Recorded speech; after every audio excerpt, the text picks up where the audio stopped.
All right, what's going on, my friends? Now 3 o'clock. The New York Knicks overcome a 20-point deficit to defeat the Celtics last night, 108-105 in overtime. Jalen Brunson with 29.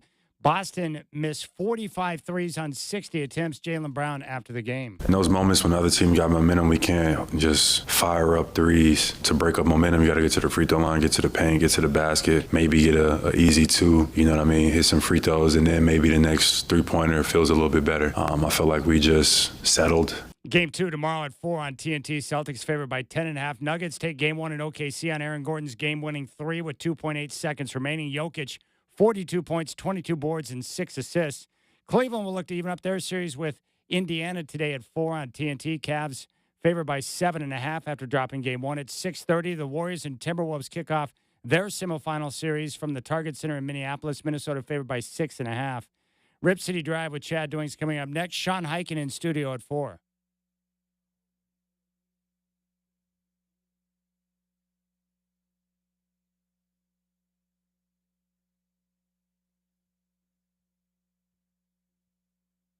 It's time for the Rip City Drive, brought to you by Goldberg Jones. Divorce for Men. Call 1-800-DIVORCE. Featuring the crazy and often irrational longtime Portland radio vet, Chad Doing. Second free throw, Holmgren. Missed it again. Rebound down to Christian Brown. You got to hurry. 8-7 seconds. Front court over to Westbrook. Left side, Gordon for the win. Yeah! 2.8 seconds left coming back the other way. Williams from half court. Baked it no good at the horn, and the Denver Nuggets shock the Oklahoma City Thunder in game number 1. The open man is the right play. The right play is the open man. Russ makes the right play a lot of times, so I saw the paint was clogged, so I thought that was going to be the best look that we were going to get. Great poise with this team. Between Jamal Murray, Nikola Jokic, you got Hall of Famer Russell Westbrook, you got CB who's stepping into his own. A lot of guys stepped up, but I think our poise and our belief that we were going to win no matter the circumstances. Strap in. The Rip City Drive with Chad Doing starts now.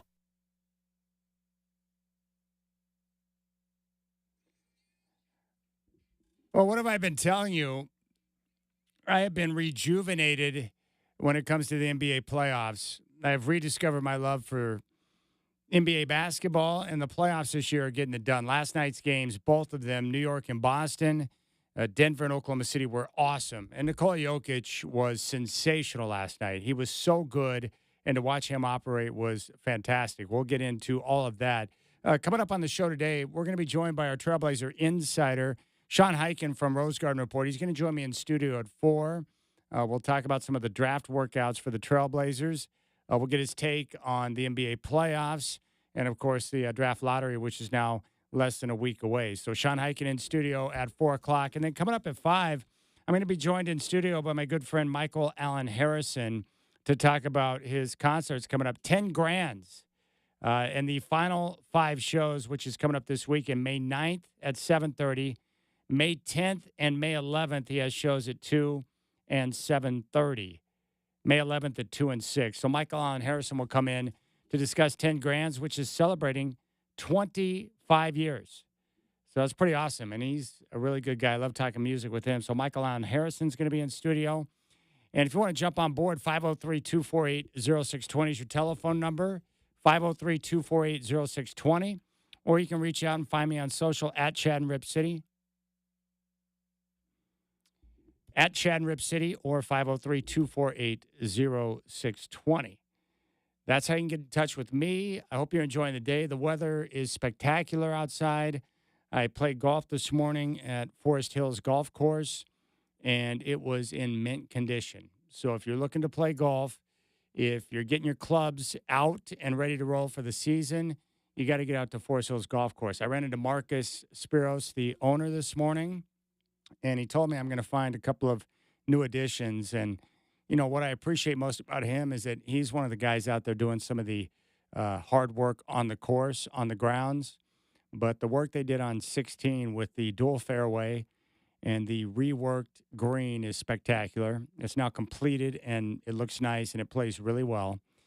The par 3 17, he's added some new additions, new tee boxes, which are nice, and the green, which was redone, that's now 2-tiered. And the one thing I did not know, because it was covered with shadow from one of the trees this morning, is he's got new bunkers in the front and on the left side of the green. So more challenges on that course. And on the front side, it's playing really well. Greens are in great condition. You've got beautiful fairways. They've done a heck of a job. So get out there and play some golf. Forest Hills Golf Course, and you can, of course, get your tee times and check out the daily specials. Just go to golfforesthills.com. All right, let's talk some playoffs. I want to talk about Nikola Jokic. And I've told you this before, and I think it was partly because when Nurk came over in the trade with Denver, I fell in love with Nurk initially, and I sided with him. And so there was just that sports competitive hatred, desire inside of me to root against Jokic because I was trying to side with Nurk, and it was great to see him in a Portland Trailblazer uniform. And so I was slow to warm up to Jokic and how good he really is. But as I continue to watch him and to see him play and the way he operates, I've got nothing but mad respect. He is simply one of the best basketball players of his generation, but also of any basketball player I've ever seen in my lifetime. That's how good he is. And what he did last night was absurd. It was simply ridiculous to see the type of game that he had and how hard he was working, especially in that second half, to continue to get points up. He had a 40-26 game, 42 points, 22 rebounds, and 6 assists. He was the reason that Denver won that basketball game. And what have we seen so far in the playoffs? That the team's star players who play the best and elevate the guys around them are the teams that have found a way to win those tough games. We saw it last night in Oklahoma City with Jokic rising above and being the best player on the court. We saw it in Boston yesterday where Jalen Brunson was a big-time shot maker and really delivered for his team down the stretch, while Tatum and Brown were putting up bricks from outside. We saw it in the first round, Game 7 with Houston and Golden State, where Steph Curry was the closer and Draymond Green was the defender and the heart and soul. And their star power got the job done. Houston, young and inexperienced without that star, that go-to guy, they couldn't get over the hump. We also saw it with the Lakers and Timberwolves. We knew going into the series that, the Lakers had Luka and LeBron. And that's a big reason why they were favored to win the series. But Anthony Edwards was the best star in the series, and he was the one who delivered in the clutch. And Minnesota wins and moves on, and they'll kick off their series against Golden State tonight.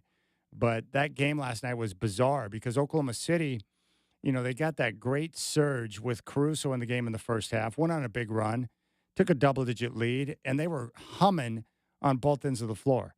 Caruso's energy that he brought off the bench and his defense and his positioning and his shot making, he was sensational. And Denver, every time they would cut it to single digits, Oklahoma City would get a turnover. They would get in transition.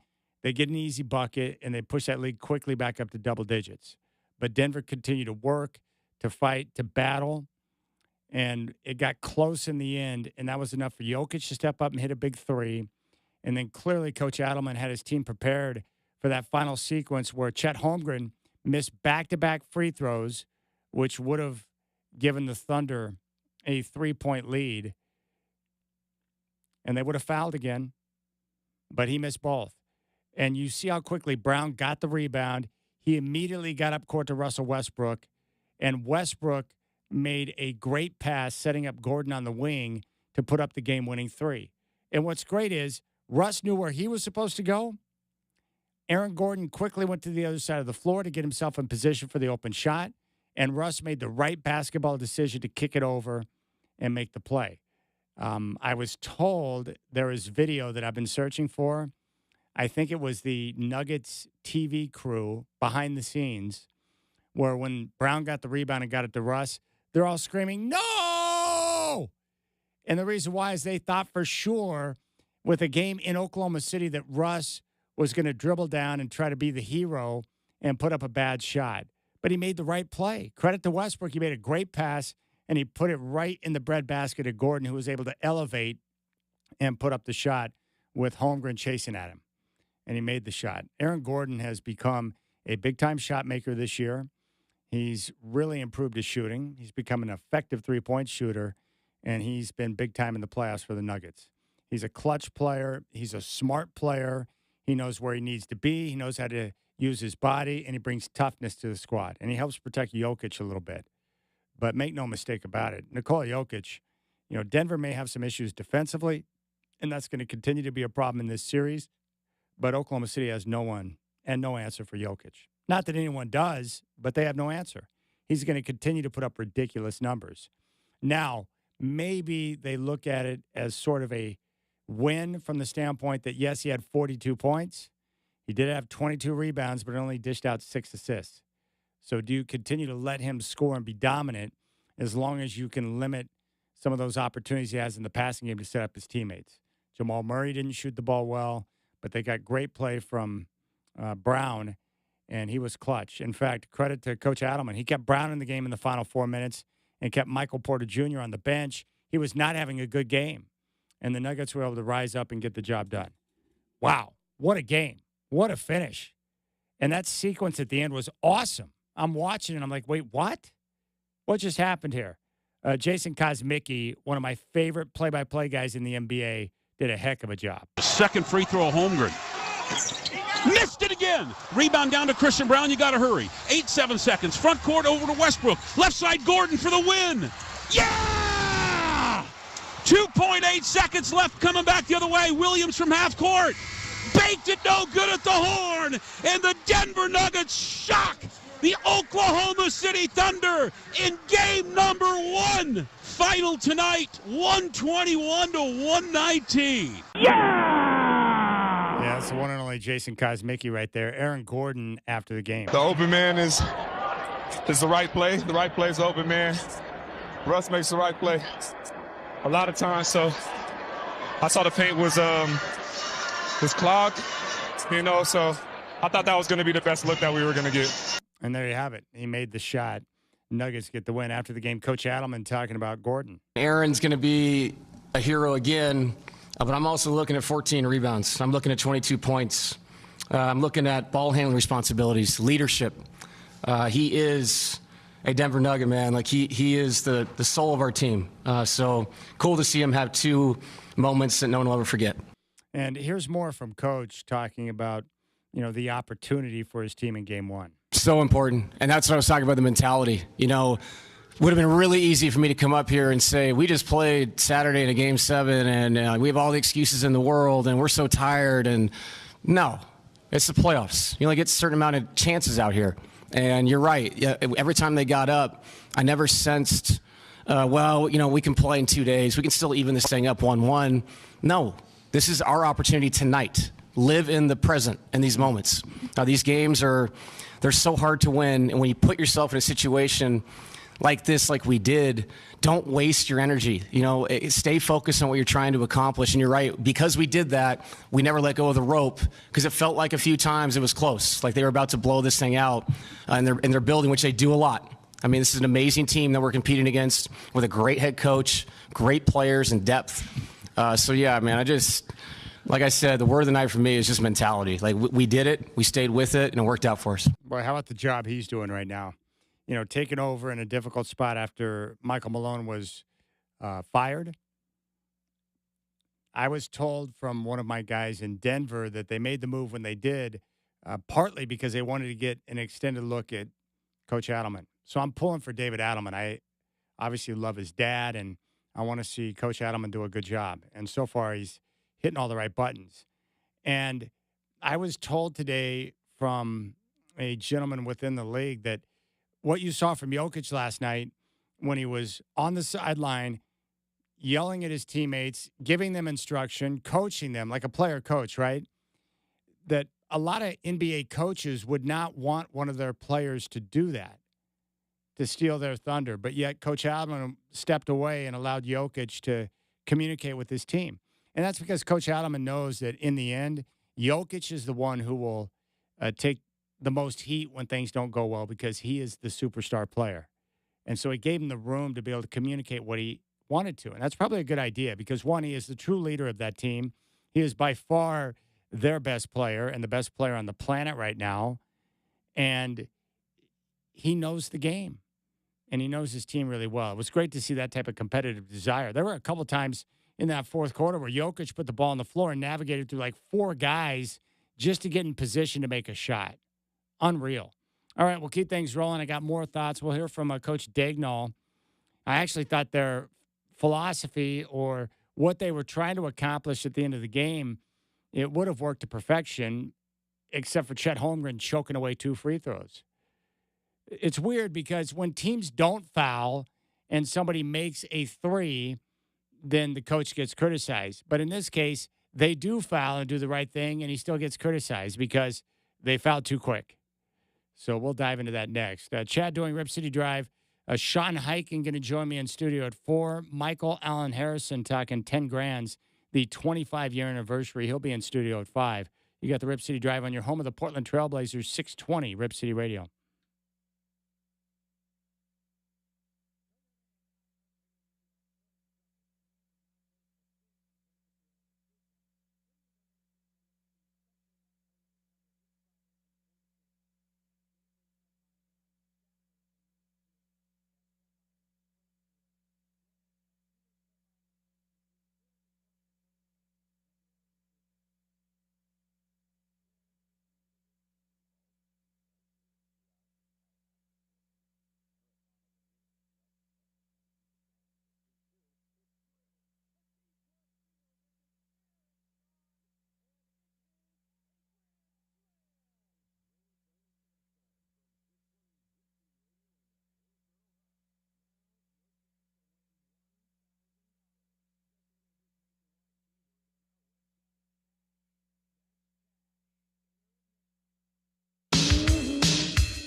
All right, Nuggets get the upset win in Game 1 last night in Oklahoma City. And the Thunder actually, I think, played it the right way where they were trying to foul so that Denver could not get off a three-point shot. And Coach Dagnall went through the entire purpose after the game. And they're one of those teams that have done that. They're consistent in their execution. If they're up 3, they're going to foul. And a lot of people don't understand why more teams don't do that. Why not foul up 3 so you can put the opposing team on the free throw line and play the free throw game, the rest of the way out? Well, here's Coach Dagnall after the loss last night. That's usually our deal, is to foul up 3 and to play that game. I thought we executed the fouls pretty well, got the ball in bounds pretty well. It didn't go our way tonight, but it's worked out well for us in the past. We'll continue to look at it, maybe learn from it, but I didn't think that's why we lost the game. Now, I think Holmgren, 75% from the free throw line, those 2 missed free throws were critical because in that situation where you've still got just under 10 seconds left in the game, if Holmgren makes both free throws, they're going to foul again. They're just going to continue to foul and play the free throw game until there's not enough time for the Nuggets to have a chance to get in position to either tie or win the game. But Holmgren missed both, and that's what gave Denver a chance. And the Nuggets were prepared for the possibility of a miss because they got the ball up court quick and got a great shot for Aaron Gordon.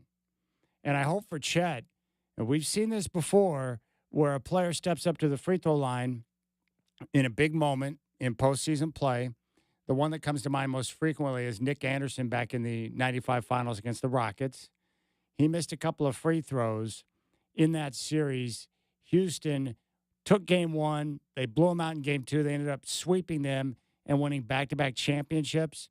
But Nick Anderson was never the same player after those 2 missed free throws in the finals, which gave Houston the opportunity to win Game 1 and take control of the series. So hopefully Chet can shake that and be able to get back in a moment where he can step up in a clutch situation and make a couple of free throws. But it was those 2 misses that really put Denver in a great spot. Coach was also asked why Oklahoma City lost the game. Here's a little Q&A. You said that the fouling situation down the stretch wasn't why you lost. What would you boil it down to, why you lost this one? I mean, just overall execution on both ends of the floor. I thought defensive execution, we had a lot of possessions that we can clean up and learn from. The rebounding, we can definitely learn from. They had a lot of offensive rebounds tonight, gave them a lot of second life. And then our execution down the stretch offensively. Yeah, there you go. Execution. It looked like they kind of clutched up a little bit down the stretch. And the advantage for the Nuggets, once again, this is a team that's won a title recently. They've been there and done that. And when you have guys on the floor like Jokic and Aaron Gordon and Jamal Murray, they know what to do in those type of moments. And they played together for so long that they just have a great feel for each other. Now, Oklahoma City is one of those teams like Houston where we know they're really good. They had the highest point differential on the season in NBA history. They won 68 games. They were a dominant basketball team. The only knock on the Thunder, who were the overwhelming favorites to win the West and the championship, is that they're young and lack a lot of playoff experience. And I think some of that, popped up in Game 1 last night. But that could be a very good situation for them. They're still deeper. They're better on both ends of the floor, offense and defense. Jokic is going to continue to be a problem, but I think the Thunder are going to be okay. I think they're going to be all right because of their depth and their overall talent. But the Nuggets got what they needed, especially from Jokic, but they had some key contributions. Brown was incredible. Aaron Gordon was terrific. And Jamal Murray, even though he didn't shoot the ball particularly well, I think it was 6 of 16, he made good decisions. And then they got great play from Russ. It's hard to believe, but Russell Westbrook is really embraced the role of coming off the bench. He's playing, for the most part, within himself and making good decisions. And as long as he can do that, he can be a valuable asset. He energizes the Nuggets in a similar way that Caruso energizes the Thunder. It's nice to have a guy like that who can come off the bench and play so hard. And both those guys do that. And I do respect Russ. He wants to win, and he plays really hard. Now, with that's going to come a roller coaster of emotions and decision-making that will be costly at times. But right now, he's he's making good decisions and making big plays for his team, which is really cool. And it's impressive. So one other thing from Coach Dagnall, just talking about the execution down the stretch. I thought they out-executed us down the stretch. I liked a lot of what we did most of the night to have control of the game. Obviously didn't close it tonight, but I thought we did a lot of good things. I thought we got a lot of feedback in terms of our plan. Didn't think our execution was as clean as it can be, but we'll learn from it. It's a series. All right, one last thing. Shea Gilgeous-Alexander asked why his team couldn't close him out. What do you guys diagnose as the whys of, not being able to close out after building that kind of lead? Rebounding. Yeah, rebounding, execution late. We got some good looks. Probably could have got better looks, better offensive possessions. All right. It doesn't sound like they're too concerned. They did a lot of good things. The Nuggets continue to battle down the stretch, and Jokic was just that guy. I'll say this. I still think the Thunder will win the series, but what Denver got last night with the upset win in Game 1, the door of opportunity is now open for them. They're a very good home team, and they could really, if they can survive the initial storm, which they're certainly going to get tomorrow, like in the first quarter, first half, if they can get through the first half and be down, let's say, single digits going into the third, they might be able to crank up the pressure on Oklahoma City. They're the ones who are expected to win. They're the prohibitive favorite, and they are in this series. Maybe you get them thinking about things a little bit too much. So Denver, with a golden opportunity, they get game number 1, and they got a chance to turn up the heat in game 2. But most importantly, they get a chance to go back home where they usually play very well in front of their fans. What a great game. And Jokic, he's just simply one of the best basketball players I've ever seen. And I've also been told, I think Dwight Jaynes was talking with Rick Adelman, and they were talking about a variety of different things. But what Rick told the Godfather was, and I think this was last year, but he was talking about Jokic, and the staff there in Denver had nothing but praise for Jokic in terms of how coachable he is, what a pleasure he is to be around, how hard he works, the way he sets an example as the leader on the basketball team. Making good decisions, being a team guy, and the coach is going to ask him anything, to do anything, and he's always willing to do it. And I'm just a big believer that, regardless of team, football, basketball, baseball, whatever, when you have superstar players and they're willing to be coached and they're also willing to do whatever they're asked for their coaches, and they have that type of work ethic, I just think it does wonders for your team. It's pretty simple. If Jokic is going to pay the price and do this and do that and focus on the details, then what do you think that communicates to everybody else on the team? They know that he leads by example, and the players respect it, and they're going to play harder for him. And they also know if they play it the right way and they're with him on the floor, Jokic will make the right decision to put his teammates in the best spot, to have opportunities to put up better numbers. It's better for everyone on the team. So I love seeing Jokic be more vocal. I love that Coach Adelman allowed him the opportunity to be more vocal. And then in the fourth quarter, he just took over. He was a sick freak in the fourth. I mean, multiple times, navigating like 3 or 4 guys just to get in position to have an opportunity to score at the rim. And it's not like the officials were calling ticky-tack fouls last night in Game 1. They were allowing a lot of physical contact. And Jokic was getting tugged. He was getting beat on a little bit. And yet he continued to make plays. And I even like that little skirmish he got into with Chet, where Chet kind of had a hold of his arm as they're running up the court, and they were slapping at one another, and then Jokic finally got a foul by, giving a little forearm shiver. I love that kind of stuff. It's like, hey, bro, get off me. The little battles within a series that I think are a lot of fun. So I can't wait. Game 2 in that series is coming up tomorrow. It's going to be a lot of fun to watch the beginning.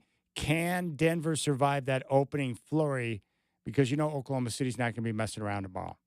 They're going to look to come out and put them away early to make sure they can even up the series.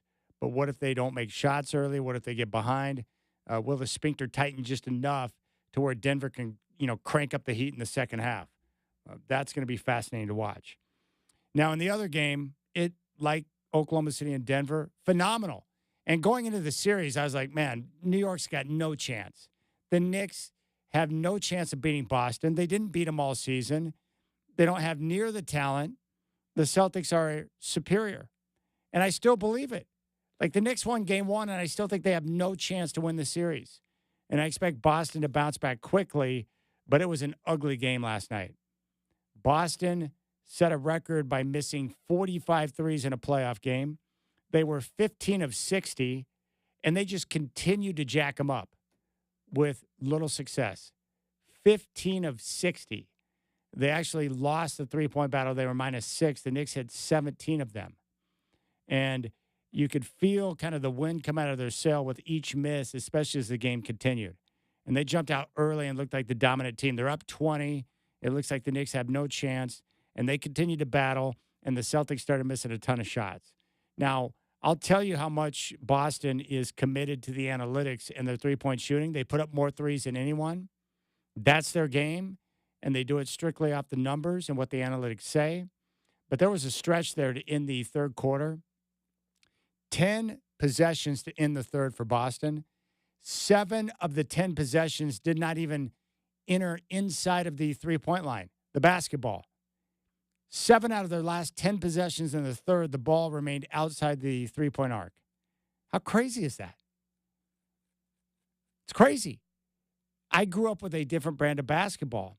But in today's NBA, when you're working off the analytics, Boston's going to continue to shoot. And last night was an example, and it's a rare example, where when you go cold and you're a three-point shooting team, it looks bad. And I thought that they put up some bad shots. I didn't think they were patient with their attack. I thought Jason Tatum had one of the worst performances we've seen from him in a Celtic uniform in the postseason. They just got disjointed. They couldn't make shots, and the Knicks took full advantage. And Jalen Brunson was on fire. OG Anunoby was huge. And the Knicks made all the big plays down the stretch. I don't know how Brunson missed that shot at the buzzer, and we went to overtime. When he got the ball in that position and that little floater, the way it comes off his fingertips like butter, I thought for sure it was going in. It rattled out. And then we had the overtime, and the Knicks got the job done. Jalen Brunson talking about the three-point attempts, 15 of 60 on the night, and kind of assess what went down. Some of them felt good. Some of them felt like we maybe forced the issue. Definitely our rhythm and our timing was a little bit off. We got a lot of great looks. In those moments when the other team got momentum, we can't just fire up threes to break up momentum. You got to get to the free throw line, get to the paint, get to the basket, maybe get a easy 2, you know what I mean, hit some free throws, and then maybe the next three-pointer feels a little bit better. I feel like we just settled in the second half a lot. But we'll look at it, and we'll make adjustments. All right, there you have it. You know, I was talking with someone today that I trust, and I was trying to just get an understanding of the approach with the analytics. And what I was told is that, you know, for a team like Boston that is strictly numbers driven, they're not concerned about the misses. They want them to continue to run the same offense, move the ball around, get guys in space, and continue to shoot threes. Because what happened last night, they believe is strictly just variance in the numbers. And if you continue to shoot, they're eventually going to fall at your normal percentage. And the bottom line is the reason why they continue to shoot threes, it's not the percentage that they're concerned about. They just want to put up as many threes as possible and hopefully more than their opponent, knowing so if they do, they're probably going to hit more threes, even if it's at a lower percentage. If the overall volume of threes is more than their opponent, they're probably going to win. And last night was one of those rare nights where they couldn't make a shot, and they ended up -6 in the three-point category. I guess what I'm trying to say is that Boston is not going to deviate from their current course because they're not going to shoot 15 of 60 on most nights. They have too good a team with too many good shooters. The other part that was crazy, too, and the reason why you know that last night was kind of an anomaly, their offense generated 25 uncontested wide-open threes. They made 7 of the 25. How often is that going to happen with Boston with as many good shooters as they have? But credit the Knicks. They took advantage. But my guess would be Boston will come back in game 2. They'll make shots. They'll blow them out. And they'll take control of the series. I don't think Boston is in any trouble. I credit the Knicks for taking advantage of the situation. But I think what we saw last night is an anomaly. And, you know, it's going to happen from time to time. It even happened with the Warriors. You know, back in their heyday with Steph and Clay. They usually made threes, and they beat a lot of teams, but occasionally they'd have a night where they go ice cold, they don't make shots, and they find themselves in a blowout loss. It will happen from time to time, but they're not going to change their attack. This person also told me that it might be better, in a late game situation, maybe inside of 2 minutes, if your offense is not generating a high percentage of threes, then you should have some other plays worked into your offense with your actions, with your player movement, your ball movement, to be able to get guys like Brown and Tatum in a better position to get a mid-range jumper or to score and get something going at the rim where they can get to the foul line or get an easier bucket. And like Jaylen Brown said, once you get to the free throw line, you make a couple of shots or you're able to get in the paint and get a bucket to go in with contact. That can change the vibe of the game, and maybe you get a better feel, and it revives you a little bit, and you start making shots again. Just have something worked into where you can get something else other than the three. But again, the night that Boston had last night is not something you're going to see very often. That's just not the typical result. But I credit the Knicks, and Jalen Brunson's a stud. The way he works, the way he is able to move, the way he's able to create space with his bounce and shoot from different angles, it's unbelievable. Coach Mazzulla for the Celtics after the game. What changed in what they were doing to walk that lead down? Yeah, I think we left some of their some of their good shooters open. I think Anunoby went on a small run by himself. So some personnel stuff. They were able to get out in transition off of some of our misses, and then I think they had a 5-0 run off of offensive rebounds. Just so detailed stuff that we have to be able to be better at. And I thought we missed. If you look at that run, I thought we missed some good ones, and I thought there was obviously a few that we could fight to get better on. All right. I heard from a number of Knicks fans. I've got a lot of friends who are fans of the Knicks, and so they were texting me last night. And I'm just saying you should probably pace yourself. Enjoy the game, but realize that you're probably going to get your ass whooped tomorrow. Boston is the superior team, and I think last night was an anomaly. But it was ugly. Tatum was terrible. One of the worst playoff games you're going to see from him. They didn't run good offense. I didn't like their execution. And it looked like with every miss, they lost some energy on defense, too. And credit to Anunoby, Jalen Brunson, the rest of that crew. They played hard. Josh Hart out there balling out. What a fun game that was. All right, we'll keep things rolling. Sean Highkin going to be in the studio with me at 4. And we got 2 more good ones coming up tonight. Cleveland and Indiana going to tip off just after 4 as the Cavs look to even up that series. And then Timberwolves, Warriors begin their series at 6:30 on TNT. And right now the Wolves a 6.5-point favorite in game 1. And as I mentioned yesterday, I'm curious to see that matchup, how the Minnesota Bigs will deal with Steph Curry. We'll get into that as well. You got the Rip City Drive with Chad Doing on your home of the Blazers, 620 Rip City Radio.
All right, a couple of dates to keep in mind.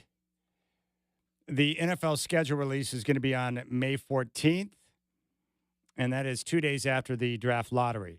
And Sean Hyken's going to join me coming up at 4 o'clock in studio, and he's going to be in Chicago for the draft lottery, which is going to be sweet. So we'll get his take. He's also got a new piece out on the first group of draft workouts the Trailblazers had, so we'll get some insight from him on that. But we also want to talk NBA playoffs, which have been absolutely fantastic. I mean, terrific. Those two games last night were great, and I'm looking forward to both games tonight. I mean, with the way Indiana's playing right now, I mean, they're playing really good basketball. They're locked in, and they play at a different pace, a different style. They're hard to adjust to, and Cleveland's banged up right now. So I want to see what their response is. But Indiana's in a unique position to really put some pressure on the Cavs. And Rick Carlisle's a good coach, so we'll see how the Cavs respond. And then you've got game one with Minnesota and Golden State tonight. You know, one thing I'm wondering, you know, with Golden State being, you know, right in the middle of that bloodbath with Houston, just like we saw last night with Denver, who had just completed a 7-game series. They got a day of rest, and boom, they're right in a semifinal matchup against Oklahoma City. They win game one on the road. Is there an advantage for Golden State in game one, having just played a series, so they're used to the rhythm, the intensity, the physicality, compared to a team that's had basically a week off after disposing of the Lakers? Is there an advantage there? And remember what Brad Bakken told us last night. You know, my concern was how Minnesota's bigs would deal with Steph Curry in those screen and roll situations where he is able to dictate the matchup. And he gets one of those bigs on skates, and then he's putting up shots and creating space off the bounce and getting the looks that he wants. Remember, Steph Curry, during the regular season, 31 points, 9 assists, and shot 49% against Minnesota. They didn't have an answer for him. But what Bakken said is, don't worry about the bigs as much as the scramble. You know, guys being able to recover and get to the corner to get to those open shooters to contest. Watch the scramble to see how they contest. And so I'm going to pay attention to that tonight. And then when it comes down to the star power, as we mentioned, the teams with stars, the guys who have played the best in those moments, the star power, the star players, like we saw last night with Jokic, those teams have had great success so far in the postseason. Same thing with Boston last night. Tatum and Brown didn't make shots. They struggled. And as a result, Jalen Brunson able to step up and deliver a victory for the Knicks. And so that's been kind of a pattern. The star players who have risen up and played extremely well, their teams have had great success.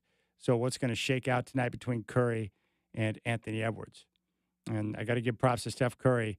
You know, I thought when he was drafted the ankles were going to be an issue. It hasn't been an issue.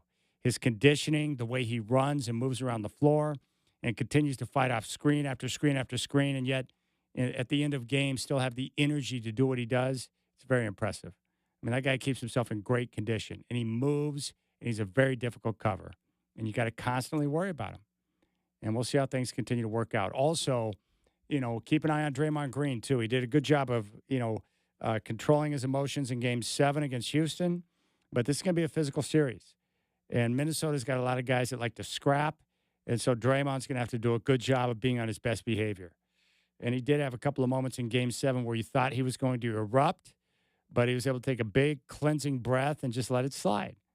So they're going to try and bait him. And that's going to be a lot of fun, too. But very impressed with Minnesota. I just don't know what the Timberwolves, are they that good, or did they just look really good because they were playing a team that's severely flawed in the Lakers? And it's probably somewhere in the middle.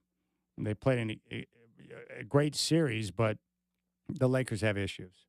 So there you have it. That's what we're looking at tonight. The games start coming up here at the top of the hour.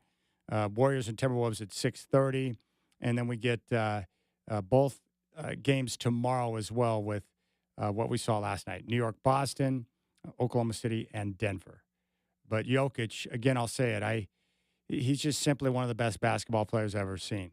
I mean, to go 42, 22, and 6 on the road in that type of situation, and he did it like we've always seen him, at his own pace, his own speed. And he did it with contact. They were letting the guys play last night, and he was, getting frustrated a bit. He was dealing with a lot emotionally, physically, everything, and yet he found a way to battle through.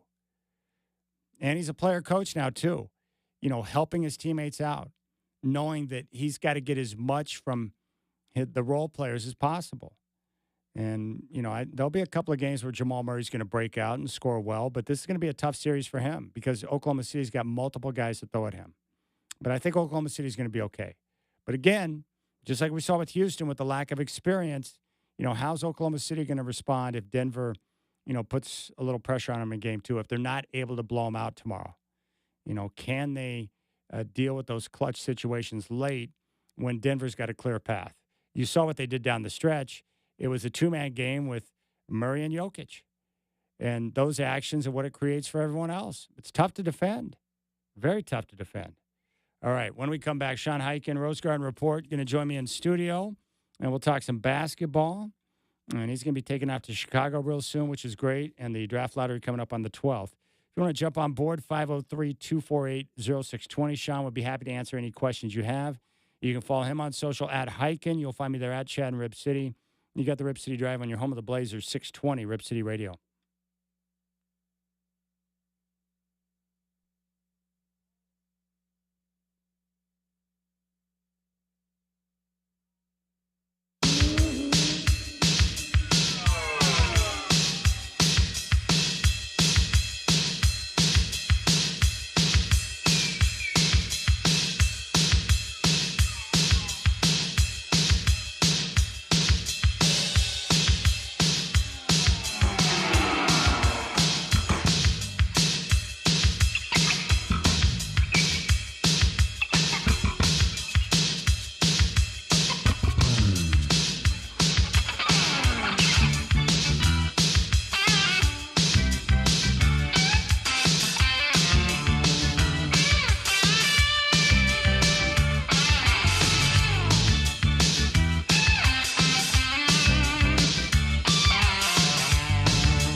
All right, what's up? 4 o'clock chat here. Knicks overcome a 20-point deficit, defeat the Celtics last night, 108-105 in overtime. Brunson with 29.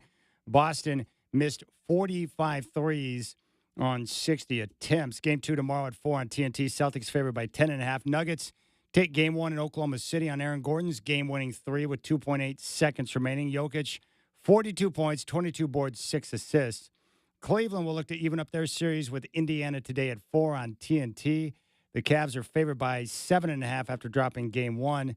They're going to be without Evan Mobley and DeAndre Hunter. At 6:30, the Warriors and Timberwolves kick off their semifinal series from the Target Center in Minneapolis, Minnesota. A 6.5-point favorite. Sovereignty will not run in the Preakness after taking the Kentucky Derby, ending its bid to be a Triple Crown winner. But the plan, according to trainer Bill Mott, to focus on the Belmont Stakes. Teoscar Hernandez has a growing strain. He's been placed on the IL. No timetable for his return.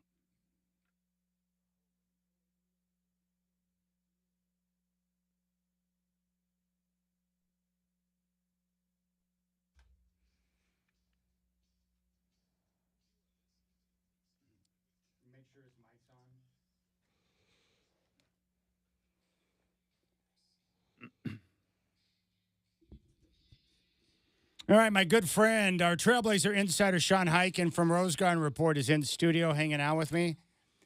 I feel rejuvenated as a basketball fan, man. This first round of the NBA playoffs has been phenomenal. First round was awesome, and so far, all 3 of the game ones. We've got Minnesota, Golden State kicking off tonight, but all 3 of the game ones so far have been also really good. That Cleveland Indy game, that series maybe, and we'll talk about this a little bit less intriguing now with some of the injuries that the Cavs are going to have. But then that Denver upsetting Oklahoma City last night with that last-second shot from Aaron Gordon, and then also New York upsetting Boston in overtime. Like, it's been I thought the first round was pretty good. The second round is off to an even better start. Yeah, going into the second round, I was most excited about the Timberwolves and Warriors, but after seeing those 2 games last night and Game 1 with the Cavs and Pacers, I'm on board with each of the series now. I can't wait to watch them, and I agree with you. Indiana is playing really good basketball right now, as you know, and most people don't know because Indiana's not a featured team usually on television. They're a well-coached team, and they play really well, but they play at a different pace. They're difficult to adjust to when you see them for the first time. So they're in a good position now with the injuries, with no Hunter, no Garland, no Mobley. They might win Game 2 tonight and take full control of the series. I would pick them with now that we know what we know about the injuries. With most of Garland's been out for several games in the playoffs, didn't play in Game 1, but now with Mobley and Hunter both getting hurt, yeah, I'm kind of picking Indy tonight as well. And then if they're up 2-0 and took both of the first 2 games in Cleveland, then you'd be hard-pressed not to think that they're going to be able to win 2 of the next 5 and be able to advance. So there's no question about it. So that's going to be a lot of fun to watch. I just continue to marvel at Nikola Jokic. 42 points, 22 rebounds, and 6 assists.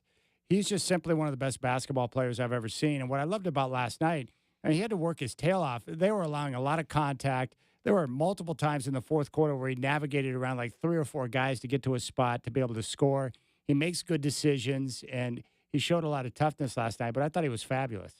He was awesome. Aaron Gordon was, and it wasn't just that last-second shot that Aaron Gordon hit to put the Nuggets ahead, but I thought Gordon was great last night. I thought, Jamal Murray has been really good the whole playoffs after there were some kind of questions about his health and durability during the regular season. But yeah, that Denver team, it's tough because you don't want to overreact to one game, and obviously Oklahoma City is the 1 seed and they won 60, they won 66 games. 68 games. They're, one of the best regular season teams of all time. So you don't want to overreact, and just because Denver got Game 1, you say, oh, well, they're going to win the series now. But I don't know how many people even really gave Denver a chance in that series. And I think at the very least, they've got a chance now in this series. That's the way I look at it. That Game 1 win last night, it opens the door for Denver. Mm-hmm. They were, Oklahoma City was prohibitive favorites going in, and I agreed with it. Oklahoma City is the better team. They're the deeper team. They're better on offense, defense, you name it. But the one thing they don't have is Nikola Jokic. Right. And they don't have an answer for him. So Jokic is going to get to his spots and get whatever he wants in the series. It's going to continue to be about the other guys. The part that really impresses me about Aaron Gordon is how he's really evolved as an offensive threat. He's improved his shooting now to where he is a legitimate threat to knock down threes, and he was throughout the season. And he's proven here in the postseason that he's a clutch player as well, someone that will be in the right spot, make the good decision, and is not afraid to take a big shot when needed. And it's not even just the shots either. That's the thing. Yeah. There were a couple. Obviously, again, the headline is that game-winning three that he hit, not in overtime, in the closing seconds. He got a couple of huge rebounds, like the one with like 10 seconds to go where he dove on the floor and got the timeout before it was a jump ball. Like plays like that, he's kind of the other guy besides Jokic that is always kind of making plays like that. Yeah, and Coach Adelman, a couple of things he did last night that I thought were terrific. He clearly had them well prepared for that final sequence when Chet Holmgren missed the second free throw because Brown immediately got the rebound, and he didn't look to kick it to Jokic. He got it up court to Russ. We had proper spacing with Gordon over there on the left wing, and Russ made the right basketball decision to make the pass over to Gordon, who got the open shot. And that was the right play, and they got a great look in that situation. But he kept Christian Brown in the game in the final 4 minutes and kept Porter Jr. on the bench. And it paid off for him because Brown was playing well and making good decisions. Yeah, and you're not really, most coaches, especially, a coach like David Adelman, who is auditioning to keep the job permanently once the season is over, is probably not, but they might not have the guts to bench a guy like Michael Porter Jr., who, was a key contributor on that title team and has been in the league for 7 years at this point, for a third-year guy, Christian Brown. And, just say, this is who I'm going to go with, and it ended up paying off. It's, very impressive. Yeah, so I thought it was great. And I wanted to ask you this about the foul situation we saw at the end. I thought Oklahoma City played it right. That's the way they've done it with Coach Daigneault. They foul up three. And I didn't think they fouled too quick. I think they played the free throw game. And if Chet Holmgren would have made his free throws, they would have fouled again and put Denver back on the line. But he missed the free throws, which opened the door for Denver. What did you think about the execution of the fouling up three down the stretch for the Thunder? That's just a brutal spot for Holmgren to miss both of those free throws. If he had made one, then it's like you can, foul and maybe get like the time, keep them from going for a three. I don't know. I personally, I don't know. This is just my own. Like everybody's always kind of talking about like, oh, if I were commissioner, something I would change or something I would fix. That's kind of all a lot of NBA fans talk about.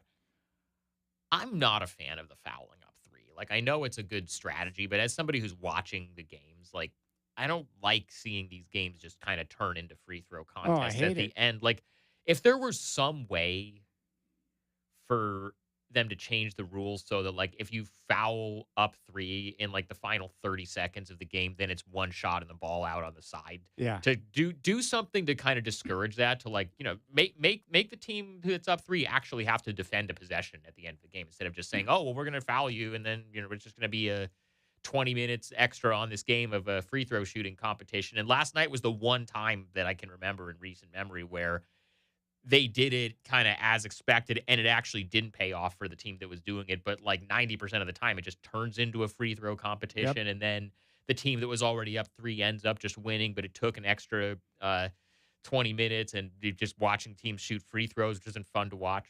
I agree. As a fan, I hate when teams foul up three because I want to see the drama of a team putting up a three-pointer to see if it goes in and see if we get overtime. So as a fan, I absolutely hate it. What amazes me is that most teams don't foul up three. They just let the game play out and see what happens, right? But Oklahoma City doesn't do that. So you're right. I'm not a fan of the strategy, but I understand why a coach would want to do that. I thought they handled it well. I just didn't expect Chet Holmgren to miss a couple of free throws. I just hope for Chet that doesn't linger in the back of his mind. If he has to step up in a clutch situation again, is that something that's going to become an issue moving forward? He'll be fine. Yeah. I don't know. I don't like to define young players by, this is his first extended playoff run. I'm not going to. I know. I thought Nick Anderson was going to be fine, too, in the 95 finals, and he wasn't. So I'm just saying, you have a situation like that in a big moment, it can be a problem. It could be. But, yeah, it is bad for Chet. He's a 75% free throw shooter. Yeah. He's normally going to make those shots. Yeah, he is. Wow. Well, that was a great finish. It's going to be fun to see how that series continues to play out. I would expect the Thunder, if Denver can survive the early, storm that they're going to face in that game two, because the Thunder are likely going to come out looking for blood. If they can get to halftime, within single digits, maybe they can crank up some of the pressure. I want to see how the young Thunder will respond to that. The only knock on the Thunder is that they don't have a ton of playoff experience. That's it. Outside of that, they've got everything else handled. Yeah, and I mean that's I think one of the reasons why, even though they, as we talked about, were so clearly the best team in the West in the regular season by such a huge margin, there are people that have been picking, other teams to win in the playoffs because of just that lack of experience factor. I personally was still kind of going with Oklahoma City just because I felt the same way that we felt about Boston throughout the regular season, where it's like, oh, they're a machine. Yeah. But I don't know. All right, I want to ask you about the analytics with Boston. They missed 45 threes last night. They had 25 unguarded, uncontested threes. They made 7 of them. Clearly, it's an anomaly because Boston's a very good shooting team, and they're normally going to make those shots. So I'm trying to figure out the idea behind the analytics and the way that these teams that focus on the numbers and work off of it. What I was told today, and you probably know about this too, the philosophy of a team like Boston, what happened last night's not going to change the way that they play, right? I think the idea, and maybe you can explain this, they're ultimately, regardless of percentage, they want to get up more threes than their opponent because in the end, even if they're shooting a lower percentage, if they make more threes than the team they're playing, they're probably going to win. Is that kind of the philosophy behind it? Kind of, yeah. I mean, it's just a math thing where it's like you're taking they took 63 pointers last night. They missed 45 of them. I think they feel like enough of their guys, if you look at everybody that they have in their rotation, like all of those guys are good shooters. Jason Tatum, good shooter. Jaylen Brown, good shooter. Al Horford has turned into a good shooter kind of in his older age. Pritchard. Peyton Pritchard, Derek White, Drew Holiday, those are all guys that can knock down threes. The math, or at least the bet that the Celtics are making, is that there are going to be more nights where they shoot 25 of 60 from 3 as opposed to 15 of 60. And if that happens, then they're going to win more games than not. And obviously, if you look at the results of the last 2 years, they're not going to go into this feeling like, oh, yeah, or, they're going to say, well, this is working more often than not because, they had the best last year. They had the best record in the league and then they won the title. This year, they had the second best record in the East. And most people, even with Cleveland being the 1 seed, most people kind of came into the playoffs viewing them as the favorites to come out of the East again. Yeah. So, I mean, clearly what they're doing is working and they feel is working and they feel like, just because we missed 45 threes last night doesn't mean that's going to happen again. Yeah. Yeah. It's easy to criticize the approach after a game like last night because when you miss 45 threes, it looks really bad. And I agree with their assessment. In fact, here's Jaylen Brown talking about their approach on offense last night and the 45 missed threes. Some of them felt good. Some of them felt like we maybe forced the issue. Definitely our rhythm and our timing was a little bit off. We got a lot of great looks. In those moments when the other team got momentum, we can't just fire up threes to break up momentum. You got to get to the free throw line, get to the paint, get to the basket, maybe get a easy 2, you know what I mean, hit some free throws, and then maybe the next three-pointer feels a little bit better. I feel like we just settled in the second half a lot. But we'll look at it and we'll make adjustments. I guess what I understand, Sean, is like if you're having those moments, where you have a game like last night where you're not making the threes, can you adjust your offense to maybe look to attack or have some actions to where you can get Brown or Tatum in a position to get a good mid-range shot or get something going at the rim where you could potentially get to the foul line? Or do you just continue to run your offense and take the best 3 that's available? They have the personnel to be able to do that, but clearly they've decided that, this is their strategy. This is just what they're going to do. Jason Tatum, rough night last night, but he's had a terrific season. Do you put him in the upper crust of players in the NBA? Oh, yeah. I mean, you have to. All right.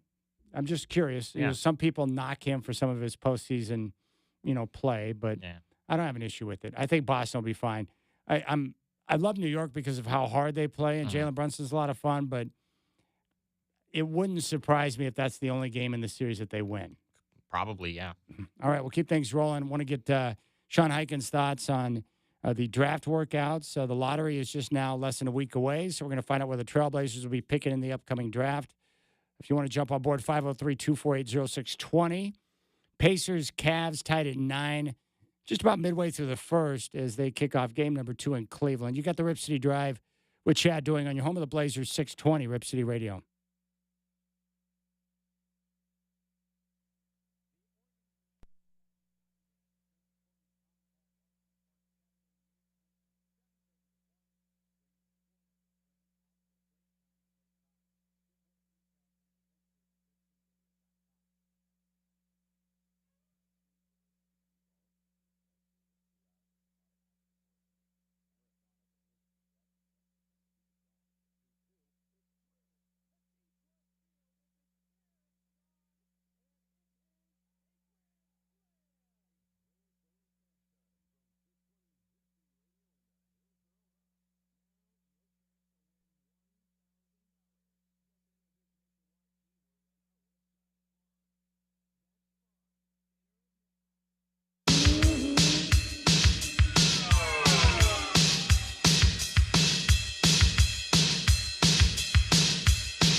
All right, the NBA Draft Lottery is coming up in less than a week on May 12th. My man Sean Hyken is going to be in Chicago for the Draft Lottery.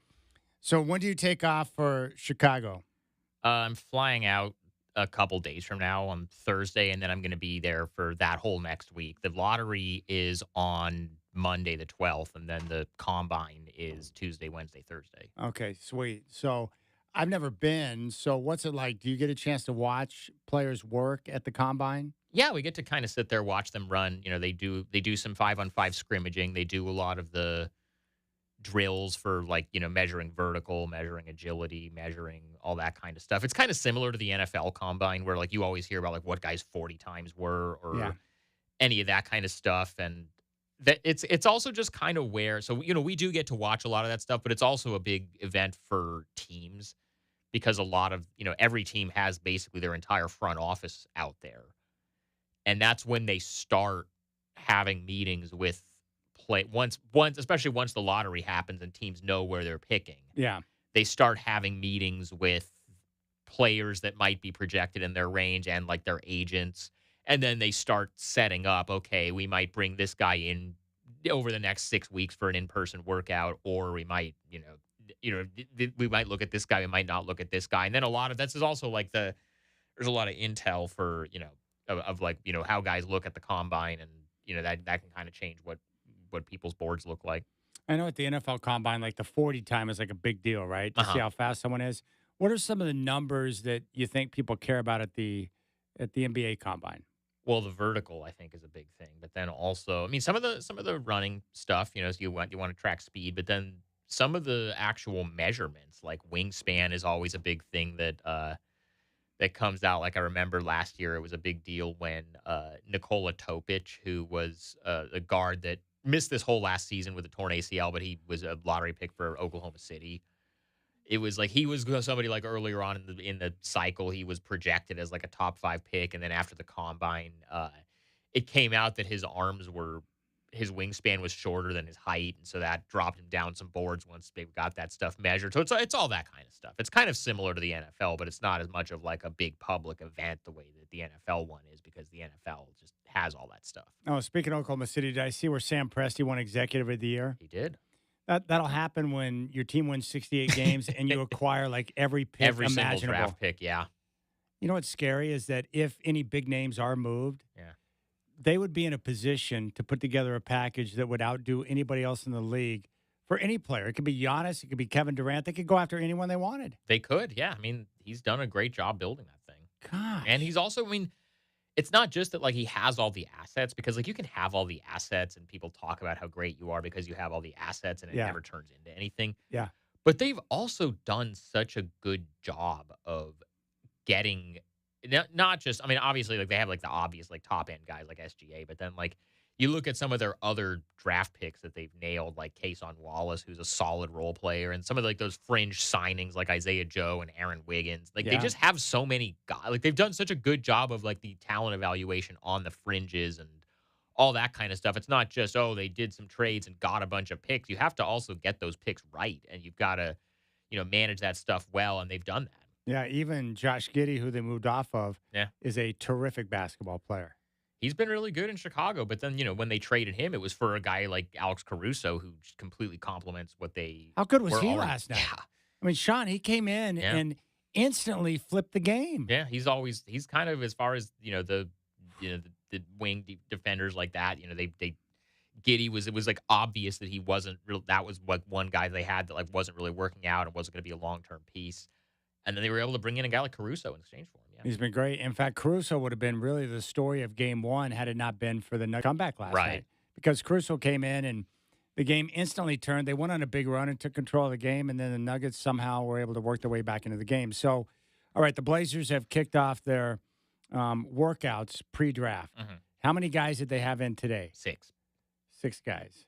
And it's not going to be this early on in the process. It's not going to be a whole lot of names. The guys that are doing workouts this early on are going to be guys that maybe are still deciding whether they want to stay in the draft or go back to school, and they want to get some early feedback from teams about, hey, if you stay in the draft, you might be a second round pick, you might be a late first round pick, or you might go undrafted and have to do summer league or compete for a training camp spot, and then those guys and their agents will then take that info into account and say, oh, these guys think I could, be a second round pick. These guys, if I go back to school, I'll be a first round pick next year. Like there are. Oh, so it's like information gathering for some of the players. Then. It's information gathering for teams and also for players. There's one guy like Tristan Da Silva on the Magic, who was I think the 18th pick in this past draft. He was one of these guys, and I know the Blazers brought him in for a workout before the 23 draft. And he was one of these early withdrawal guys where, he came in for a workout, and I guess the feedback that he got from teams was, you could stay in the draft, but you'll probably be a second round pick. We don't know if you're a first round pick. And then he said, okay, well, I'm going to go back to school for another year. I want to be a first round pick. And then he had a really good year the next year at Colorado, and then he was a first round pick. Like sometimes it can happen like that, but this is like the stage of the process, both for teams and for players, where they're just kind of testing the waters and saying, hey, what do teams think about me?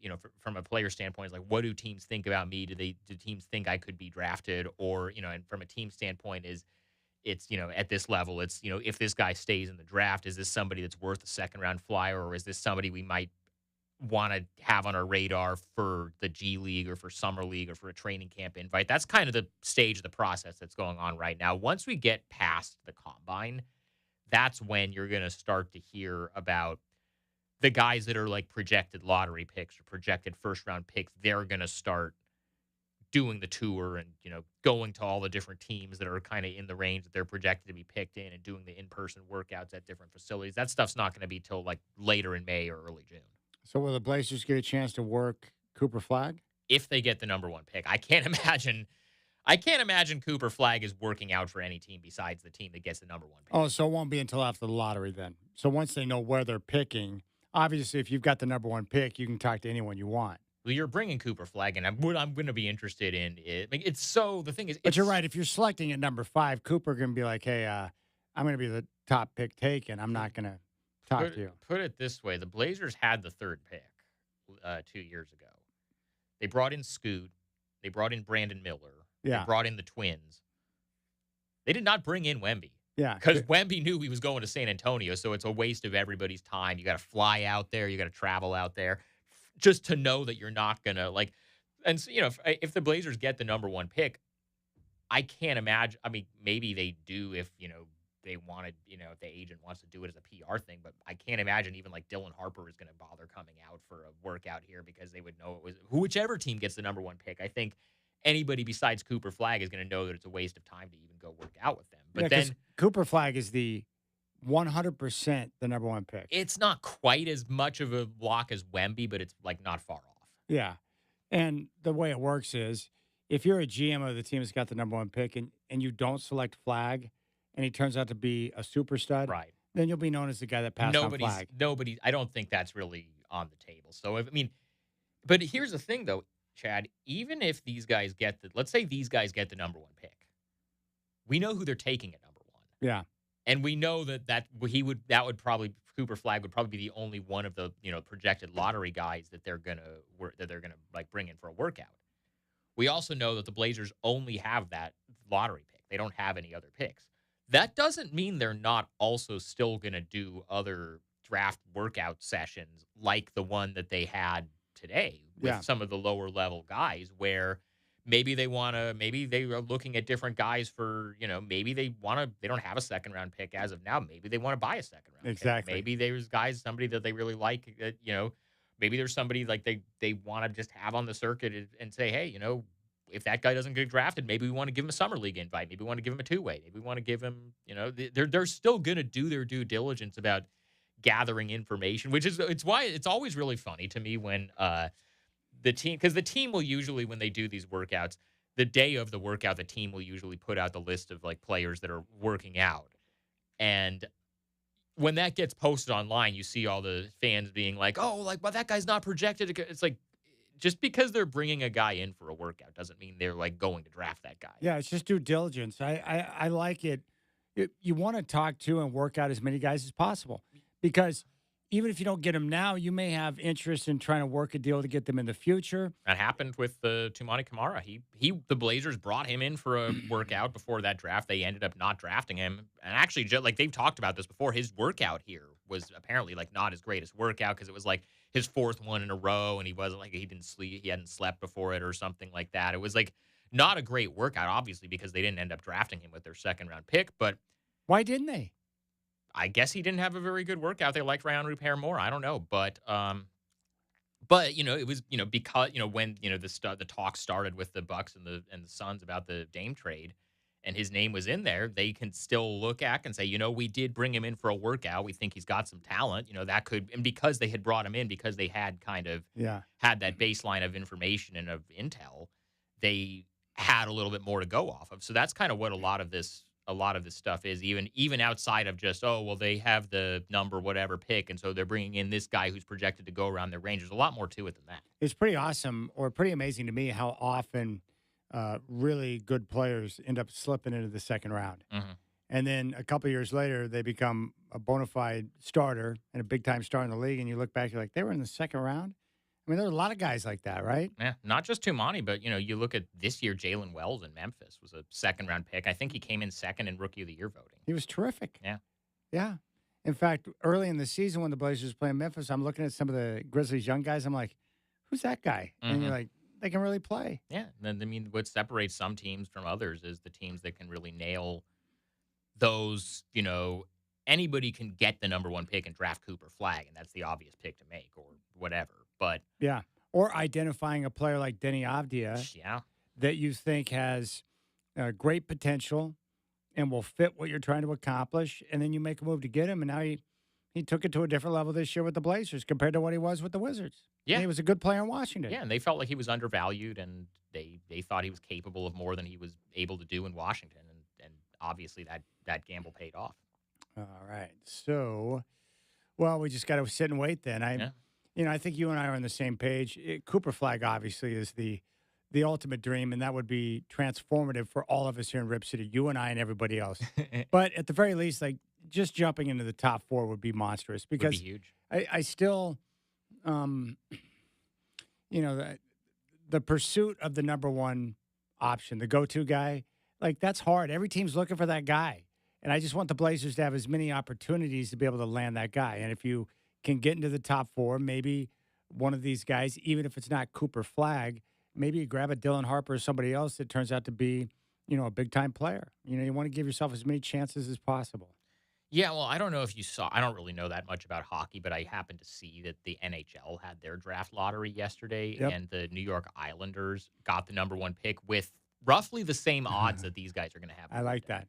Yeah, that's the thing is that the draft never plays out by the numbers. No. There's always teams that jump up, and I'm just certainly hoping it's the Trailblazers.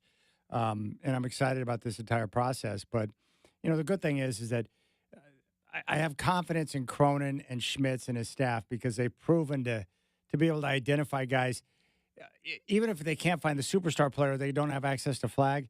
They're aware of a lot of different guys that they think could help the team that they might be able to get their hands on and come in and be a part of this core. Yeah. No, I think if there's one thing that we know that front office can do, it's finding value in the draft and finding, value on the fringes and those types of prospects. And, Paul Allen and, the Blazers, they have no problem spending cash to buy themselves back into the second round. Been done. Or whatever it takes. So in terms of, like, what do you think is the biggest priority this offseason? Is it trading Jeremy Grant? Is that kind of the number one? Like, what is the biggest priority? Without having access to, like, their internal, planning meetings and stuff and knowing what their actual priority is, to me, that would be it. To me, that's the one. We talk all the time about, like, they need to do this with these different veterans or whatever. We need to clear space for these guys. That's the one. Jeremy Grant is the one, to me, that I think they need to figure something out with this summer. I agree.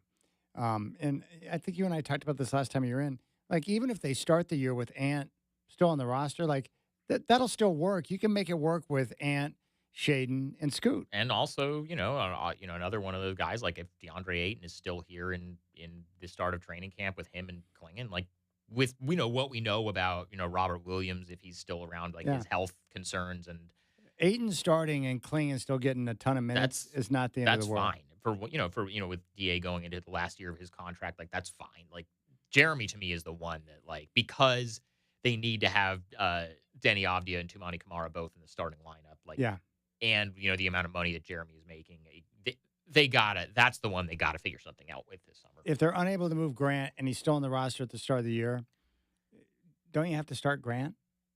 Or can you just have him sit on the bench with the price he's making, being a veteran?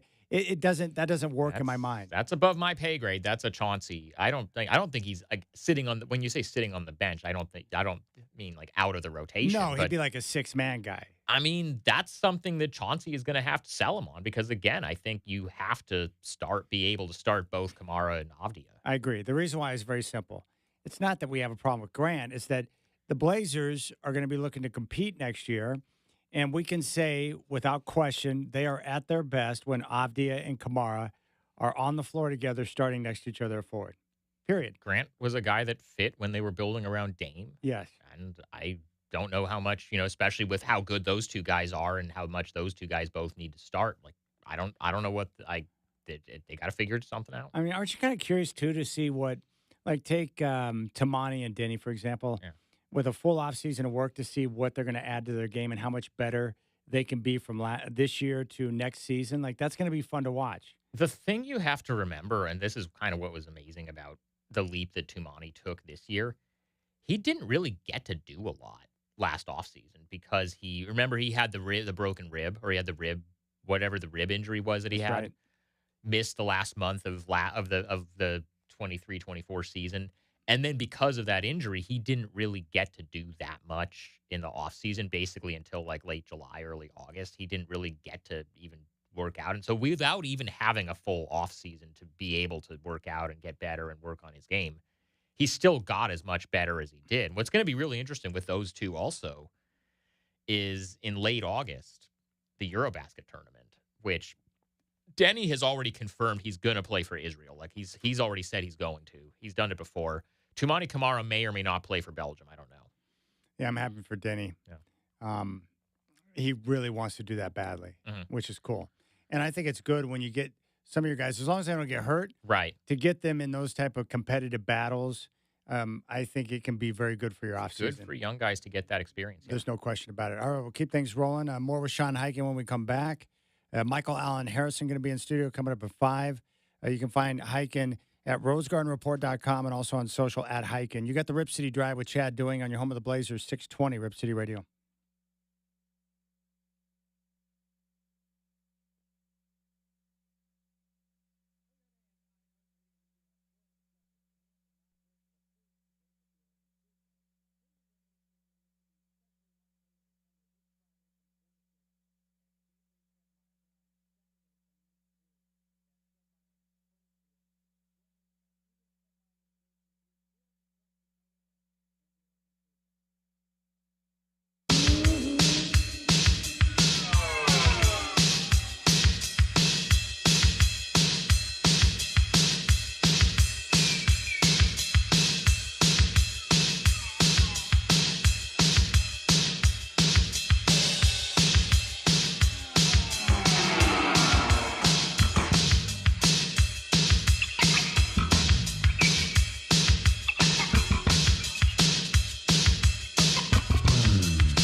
All right, Sean was just telling me, so you lived in Chicago for 4 years, so I would imagine going back for the combine and the draft lottery, you get a chance to see some of your peeps then, right? Oh, yeah. Yeah, no, this is a trip that I look forward to every year. You know, Chicago's a great city. My brother lived in Chicago for a number of years. How did you enjoy the vibe in Chicago? It was awesome. I mean, I really enjoyed living there. Yeah, and covering the Bulls. Mm-hmm. It was an interesting time to be covering the Bulls. A lot of chaos going on with the franchise, right? That was my last year. Was the Rondo, Wade, Butler, the three alphas? Wow. Year. So that was an interesting time. Did you get used to the cold winters? Yeah, you know, you get used to it more than like it wasn't as, you know, I heard all these horror stories about it, and I didn't, you know, it was obviously cold. It was not pleasant, but it was not like undoable, unlivable. Just like if you move to the Northwest, you adjust and adapt to the rainy season. Get used to the rain, or you move to wherever you get used to the humidity or any of that kind of stuff. The heat or whatever the case may be. Yeah. Although my buddy lives down in Vegas, I don't think they ever adjust to like the 90 straight days over 100 degrees. I couldn't do Vegas. I don't think. Or Phoenix. No, I go there every summer for summer league, and even just being there for 5 or 6 days when it's 110 degrees. It's like walking around on the surface brutal. of the sun outside. I could not. That's a place I could not imagine. That part of the country I could not imagine living in. Is there anything better to cover than summer league because of all the people that you run into? Is that the best? I think it's gotten too big. Big. It was a better event to cover 10 years ago before it got as big as it. Now it's kind of like, now it's kind of more of like an influencer event to be like seen at, as opposed to like, it used to be, because like you used to be like an event that like only like the hardcore like sicko basketball fans would go to, and then like there wasn't that much media covering it. Now it's basically an industry convention. Now covering, I run into this too, like, because I'm hyper focused on the Trailblazers. Like, do you allow yourself, like, do you have other players that you enjoy watching around the league? Or, like, what other things do you pick up on around the NBA to keep your interest high? When I was a lot younger, I would be like, oh, I got to go check out this game. I got to go check out this game. And obviously for some, if these guys don't get Cooper Flagg, I'm going to want to check out Cooper Flagg while I'm there just to see him in person, or, whoever it is. But now, now that I've gotten older, and I've kind of realized that, like, the way to do it now is to kind of be where you need to be, and not, I just kind of pick my spots now. I go to all the Blazer stuff, and then I, make the rounds, talk to some people. But, the way to survive being in Vegas that long is to just not leave your hotel room unless you have to. Yeah, what I liked about Cooper Flagg going to Duke for 1 year is that, I heard all this chatter about Cooper Flagg, about how good he was. But then to see him on TV on a regular basis, and to see how coachable he was, how multi-talented he was, the way he was able to play in the tournament, I just walked away thoroughly impressed. Well, and I mean, last year I was at the Team USA stuff before Summer League, and Cooper played for the USA Select team. Now, I heard he was dominant. Yeah, and so you listen to, and that was when he was, some of the hype was first, you hear like, guys like Kevin Durant and Jason Tatum talking about this 17-year-old and being like, no, you guys, no, this kid's got it. Like, this kid's legit. You know what's great about the lottery? Like if the Blazers were to win the lottery, like, it's such a massive deal because Cooper Flagg instantly changes everything. Everything. They become must-see television because they got Cooper Flagg. They become a much better basketball team overnight because they got a terrific player. Right. The fan interest, the tickets, it does great things for the local area, for the team, everybody, the fans. Like, it reinvigorates the whole entire package. 3.7%. It's not zero. It's not zero. Oh, my gosh. Yeah, we just got to wait and see, but that would be something else. Less than a week, we'll find out. Who's got the best? Who are the three teams with the best odds? Utah, Washington, Charlotte. Yeah, Utah, Washington, Charlotte. Utah would love to have him. I'm sure they would. I want him to wind up somewhere where, man, if he goes to one of those teams, I want him to end up somewhere where it would be fun to watch him. The worst to me would be Philadelphia or New Orleans. That would be bad. I would not be thrilled about either one of those. Or if he winds up in San Antonio, that'd be well. sickening. I mean, you want to talk about fun to watch, but yeah, him and Wemby together. They might have to. If that happens, they might have to do something about, like, you can't win the lottery twice in 5 years or something. I don't know. remember like after LeBron left Cleveland the first time, they won like 3 out of the next 4 lotteries, and it ended up not really, it didn't do because Anthony Bennett ended up not really working out, but getting 3 out of 4 number 1 picks after losing LeBron, it's like. What was the best they came up with? Kyrie? Well, Kyrie, but then and Andrew Wiggins, who they traded for Kevin Love, which then led to them winning the title when LeBron came back. Yeah. But it's still like, or it's like, Orlando when they, get the Shaq and Chris Webber. I think the only other time it's happened besides Cleveland was when Orlando got Shaq and Chris Webber back, and they traded Chris Webber for Penny. And so then you had that little Shaq and Penny run. Yeah, Shaq and Penny. Still stunned that duo didn't win a championship. Right. That was pretty surprising. Yeah, Pat Williams was the guy. He was the one there, yeah. That was back-to-back years, right? Yeah, 92, 93. Yep. But it's amazing how, sometimes when a team wins the lottery, like when the Spurs got Tim Duncan, we knew instantly that they were going to become a threat. There were some guys, he was one of those guys. LeBron was one of those guys. There's not too many, like not all these number 1 picks are created equal. And that's why, Wemby was one of those guys where everybody kind of knew it was going to be what it's been so far. And I think Cooper Flagg is on that list of guys that pretty much Anthony Davis was another one that everybody was pretty sure about who ended up being that type of guy. Oh, Anthony Davis was terrific. Yeah. We forget because he's been out of New Orleans for so long, but his early days in New Orleans, he was unreal. Yeah. And we saw it in the first round of that series back in, 2017? Where Drew Holiday, shut Dame down, Shut Dame down, and then, Davis was just he was a menace. Mm-hmm. Rondo turned back the clock that series. Well, I wasn't surprised by that because I had Rondo in Chicago, and he did that against the Celtics in the playoffs the year before. Yeah, with his defense. Yeah, so that's the way it plays out. So whoever gets Cooper Flagg is going to be very happy. Mm-hmm. And as we pointed out, and we mentioned before the season, there were some teams that were focused strictly on Cooper Flagg. Yeah. Utah. And we thought these guys were going to be one of those teams. And it didn't end up happening. No, Chauncey Billups flipped the script, and they got the job done. All right, Sean Highkin in studio.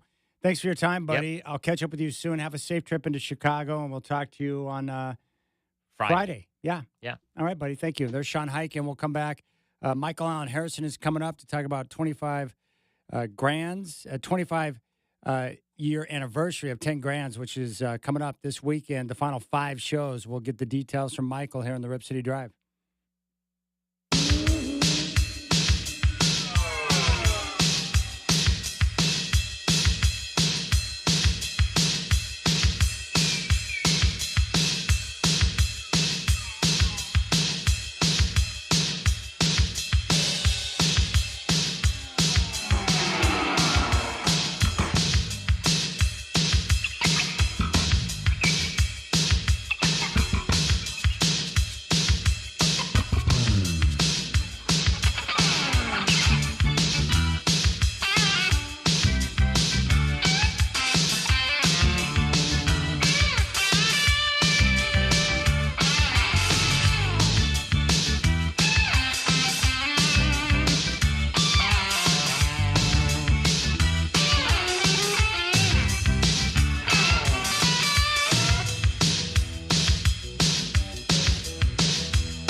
All right, it's now 5 o'clock. What's up, my friends? Checking the NBA scoreboard right now. The Cavs on top of the Pacers, 47-37 with 4:42 to play in the first half. We do have game one of the Warriors and Timberwolves coming up at 6:30. That game also on TNT.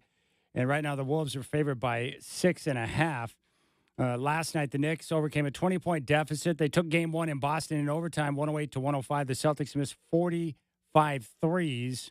And the Nuggets take game one in OKC on Aaron Gordon's game winner with 2.8 seconds remaining. Sovereignty will not run in the Preakness after taking the Kentucky Derby, ending its bid to be a Triple Crown winner. But the plan, according to their trainer Bill Mott, is to focus on the Belmont Stakes. Bad news for the Dodgers. Teoscar Hernandez has a growing strain. He's going to be placed on the IL. No timetable for his return. Rip City Drive. Hour 3 coming up next. Michael Allen Harrison in studio.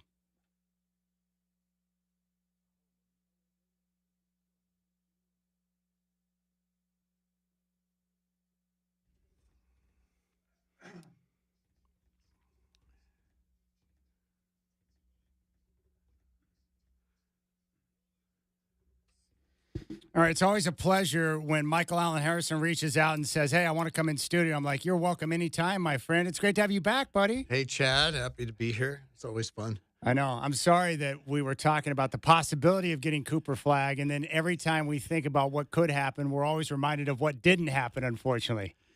Yeah, well, we got that history, and then like most recently, I mean, I felt so bad for Dame, with his Achilles. Oh, and, horrible. I mean, even though he's not on our team, it's just like, oh my gosh. Yeah. So it's just like, for some reason, we've had kind of this string of not so good luck, Mm-hmm. But the 90s, though, I mean, we didn't get over the hump, but, That was our fun. players stayed pretty, healthy. And it was when it was, they were at the Coliseum, and I was a season ticket holder at the time. And I loved Clyde and all those guys. I had so much fun it going was to the those best. games. It was so much fun. Well, what has the conversation been? You've got a group chat with your buddies, and you guys talk about basketball a lot. What was the overall vibe on what they saw in the second half of this season with the young guys and the way they performed and some of the improvements we saw down the stretch?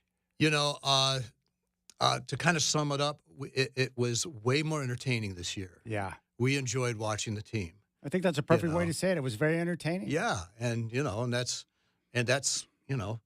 we want to go to the games. Of course, we love seeing him win, but also, even if they don't win, as long as it's entertaining and they're competitive, and we see some really good basketball and athleticism and drive and intention.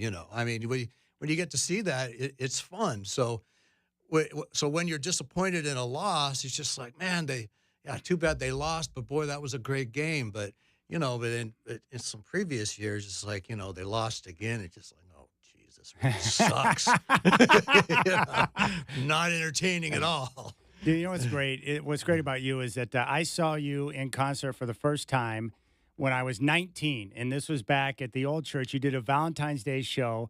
I took my mom to it. Okay. And what's great is you're in studio now, and I'm looking at what you're dealing with. It's the 25-year anniversary of 10 Grands, and you've got your final 5 shows, which are coming up this weekend, and it's the last time for people to come out and see the show. And so I'm wondering for you, who have been doing so many things over a long period of time, when you have something that's been as special and close to your heart as 10 Grands, is it sad in a way to have it come up on the 25-year anniversary and know this is the end? Well, it's bittersweet. There's a melancholy thread to it, but also, there is like a release because, imagine, I mean, this is a big show. And for those of you who are listening, maybe never heard of 10 Grands and don't know what it is. It's 10 grand pianos on stage at the same time with 10 different pianists and various guest stars. We have singers and violin soloists, For instance, this year, we're closing the show with a Stairway to Heaven with 10 pianos, and we added a bass, drums, a guitar, and Julianne Johnson on vocals. And it's going to be epic. I mean, Julianne sings that like as good as Ann Wilson. I don't know if you saw the version of Hart's version. Yes. I mean, it's as good as that. She is that good. And so, those kind of epic things, I'll kind of miss that experience on stage. Yeah. But the thing I won't miss is the process getting ready for the show. It's a lot of work, isn't it? It's a lot of, well, so imagine, those who aren't in the entertainment business but maybe have planned a wedding. So imagine planning a double wedding every year after the holiday season. So, I take a couple weeks off after the holidays, after New Year's, and then all of a sudden I'm diving into 10 grands because I'm writing out new arrangements. I'm finding new artists. I'm working with kids. I'm rehearsing myself.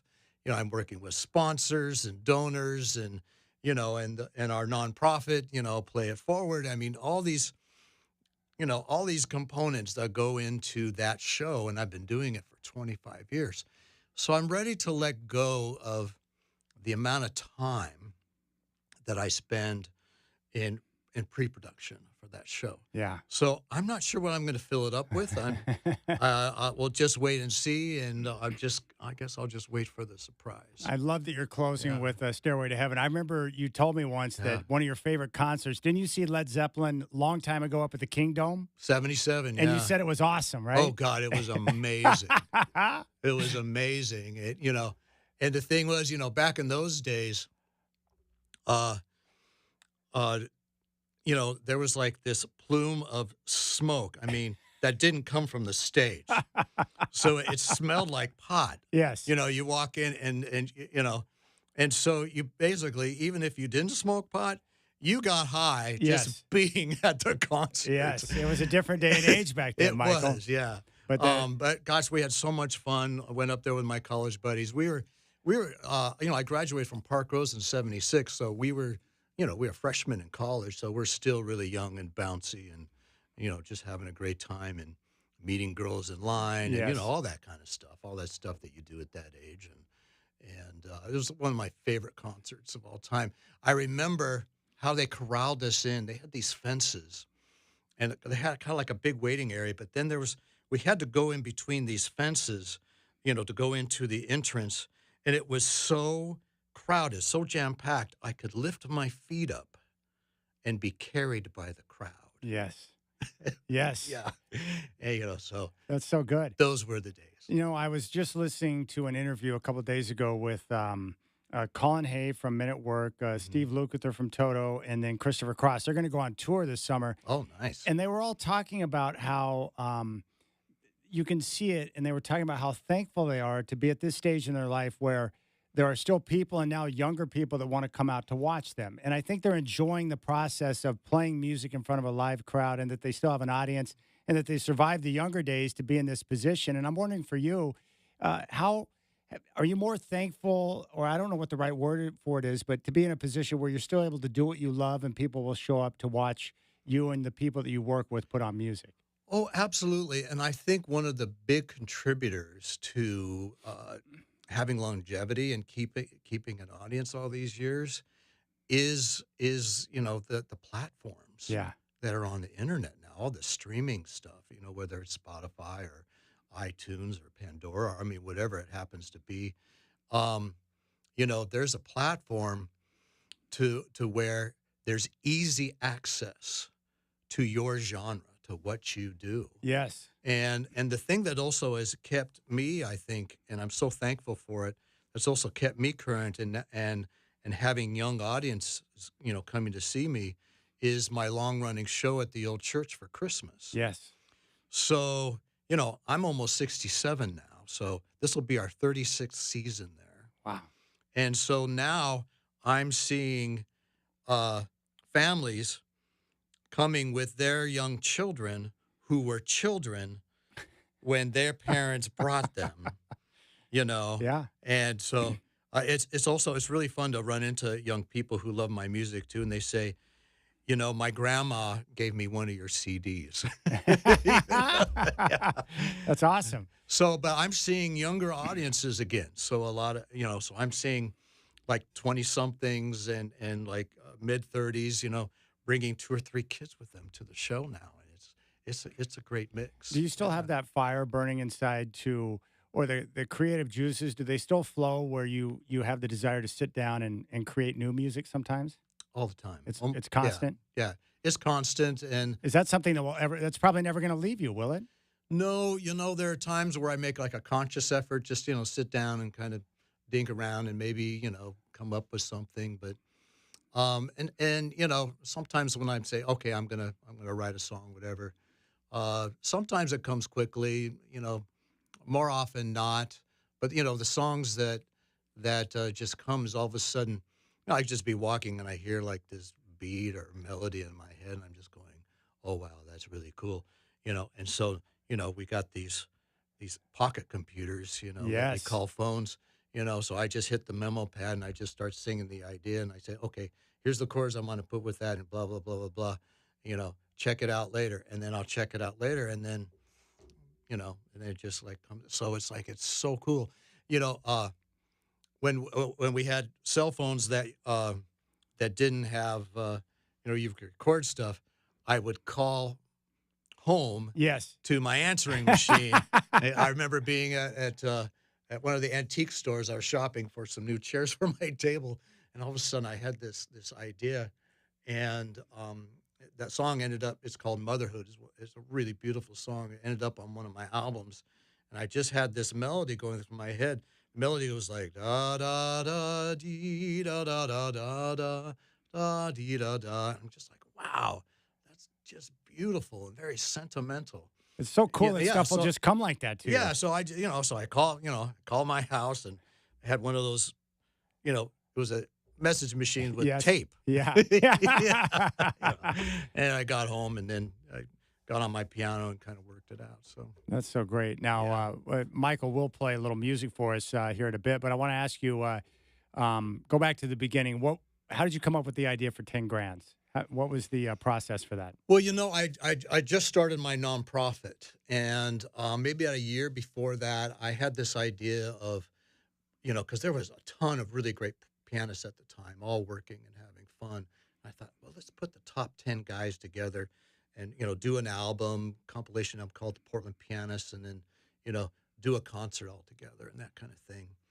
And I was just kind of sitting on the idea. I hadn't taken action on it, and so we're sitting at our first meeting of the new nonprofit, and one of the board, I told the board members about this idea, and the Portland Pianists, 10, and then all of a sudden, her name was Lisa Marie. Right? In fact, her last name was Harrison, not related, but Yeah. anyway. So Lisa Marie raises her hand. She goes, 10 Grands, and I went, holy crap, that's it. And I'm like, why didn't I think of that? She goes, because I thought of it, And so, just made sense. And then I met with Greg Tamblin, who's my co-producer. He's produced the show with me for the last 25 years. Really well-known director, producer, incredible guy. He's also the tour manager now for Pink Martini. He has so many hats. He great. also produces the Singing Christmas Tree. And anyways, we're having lunch, and I said, look, I have this idea.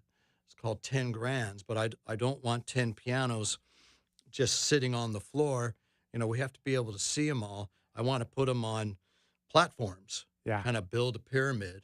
I want beautiful royal blue drapery, and I want chandeliers and, and flowers everywhere. And I just really want it to be really beautiful and classy and show off the piano and all the different ways it can do classical, jazz, blues, pop, all the things that the piano gets involved in, and do it as a fundraiser. And so I drew the stage out on a napkin and handed it to him, and then he gave it to his pal Gene Dent, who does set design. And then the next week he came back with a design, and then 6 months later we did our first show, and we sold it out at the Schnitzer Hall. Now, did you know after the first show, like, hey, this is going to work? Yeah, it was a surprise. Yeah. I mean, it was just a huge surprise. It was interesting when we announced it and put the tickets on sale. It sold out in 48 hours. That is awesome. That was another surprise. You must have been like, what? Yeah, I was just like, what the heck? Yeah. And then, but now that we've done it over 25 years, a lot of people have kind of gotten used to it. It's Yeah. not as much of a novelty. So it takes, a few months to sell all the tickets now. Yeah. But still it's popular. The Friday night show was sold out. The Saturday matinee is sold out. The Saturday evening show is getting close. Good. There's probably about 100 tickets still left for that. And then the two Sunday shows, both of those still have good seats. but it's starting to fill up. And if you thought about going to the show or by listening, to me today, you find it intriguing, don't wait. Go to my website, either michaelallenharrison.com or 10grands.com, and you'll see how to get tickets and how to pick out your seats and all that kind of stuff. We'd love to see you. 5 shows, May 9th at 7:30. On the 10th, 2 shows at 2 and 7:30. And then on the 11th, shows at 2 and 6 o'clock. Go to michaelallenharrison.com. All right, when we come back, Michael's going to play a little bit for you, which is awesome. We're celebrating the 25-year anniversary of 10 Grands and the final 5 shows, which are coming up in a few days. Michael Allen Harrison is in studio. You got the Rip City Drive with Chad doing.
All right, Michael Allen Harrison is in studio. We got the keyboard set up, so he's going to play for us. I just discovered you have an itch to play more golf, which is awesome. And so I see in the future you and I getting on a golf course together. I love it. I love it. I learned how to play golf because I grew up in Park Rose. Yes. I learned how to play golf.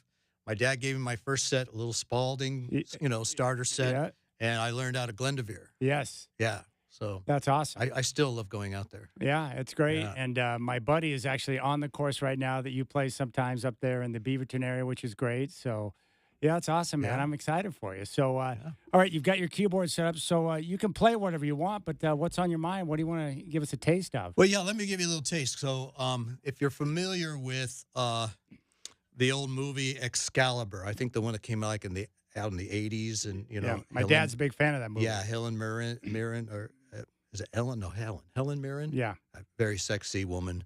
Anyways, she's like what, 70 something or almost 80. Anyway, she's still sexy. Anyways, that's one of my favorite movies, and the theme in that movie is actually a very well known classical piece called. Oh God, I'm having a senior moment here. You're allowed. Oh God. Man, and by the way, it is Helen Mirren, too. You got it right. Helen Mirren. Yeah, thank you very much. Yep. Anyways, it's, what's it called? It'll come to you. Yeah. Well, anyways, this is, I can't remember. So it's just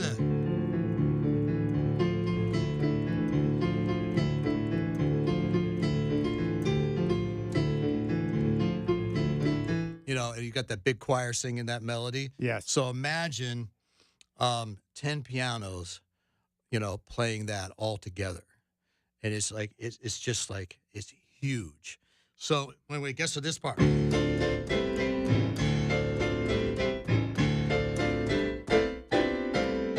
So imagine all 10 of us playing bum, bum, bum. It's like this huge sound. And it's Carmina Burana. Okay, all right. You got it. Okay. All right. Senior moment's over. I'm not completely senile. Yeah. Anyways, Carmina Burana. Anyways, I'll play a little excerpt for you of this. All right. It's really furious and fast.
Nice work. Yeah. Really good. You kind of work up a sweat on that one. How hard? Yeah, you were working hard. I can't believe how fast your hands can move. Now, when you're rehearsing and getting ready for a big show with 10 grands, how hard is it to coordinate the timing between you and everybody else who's playing? Is it easy?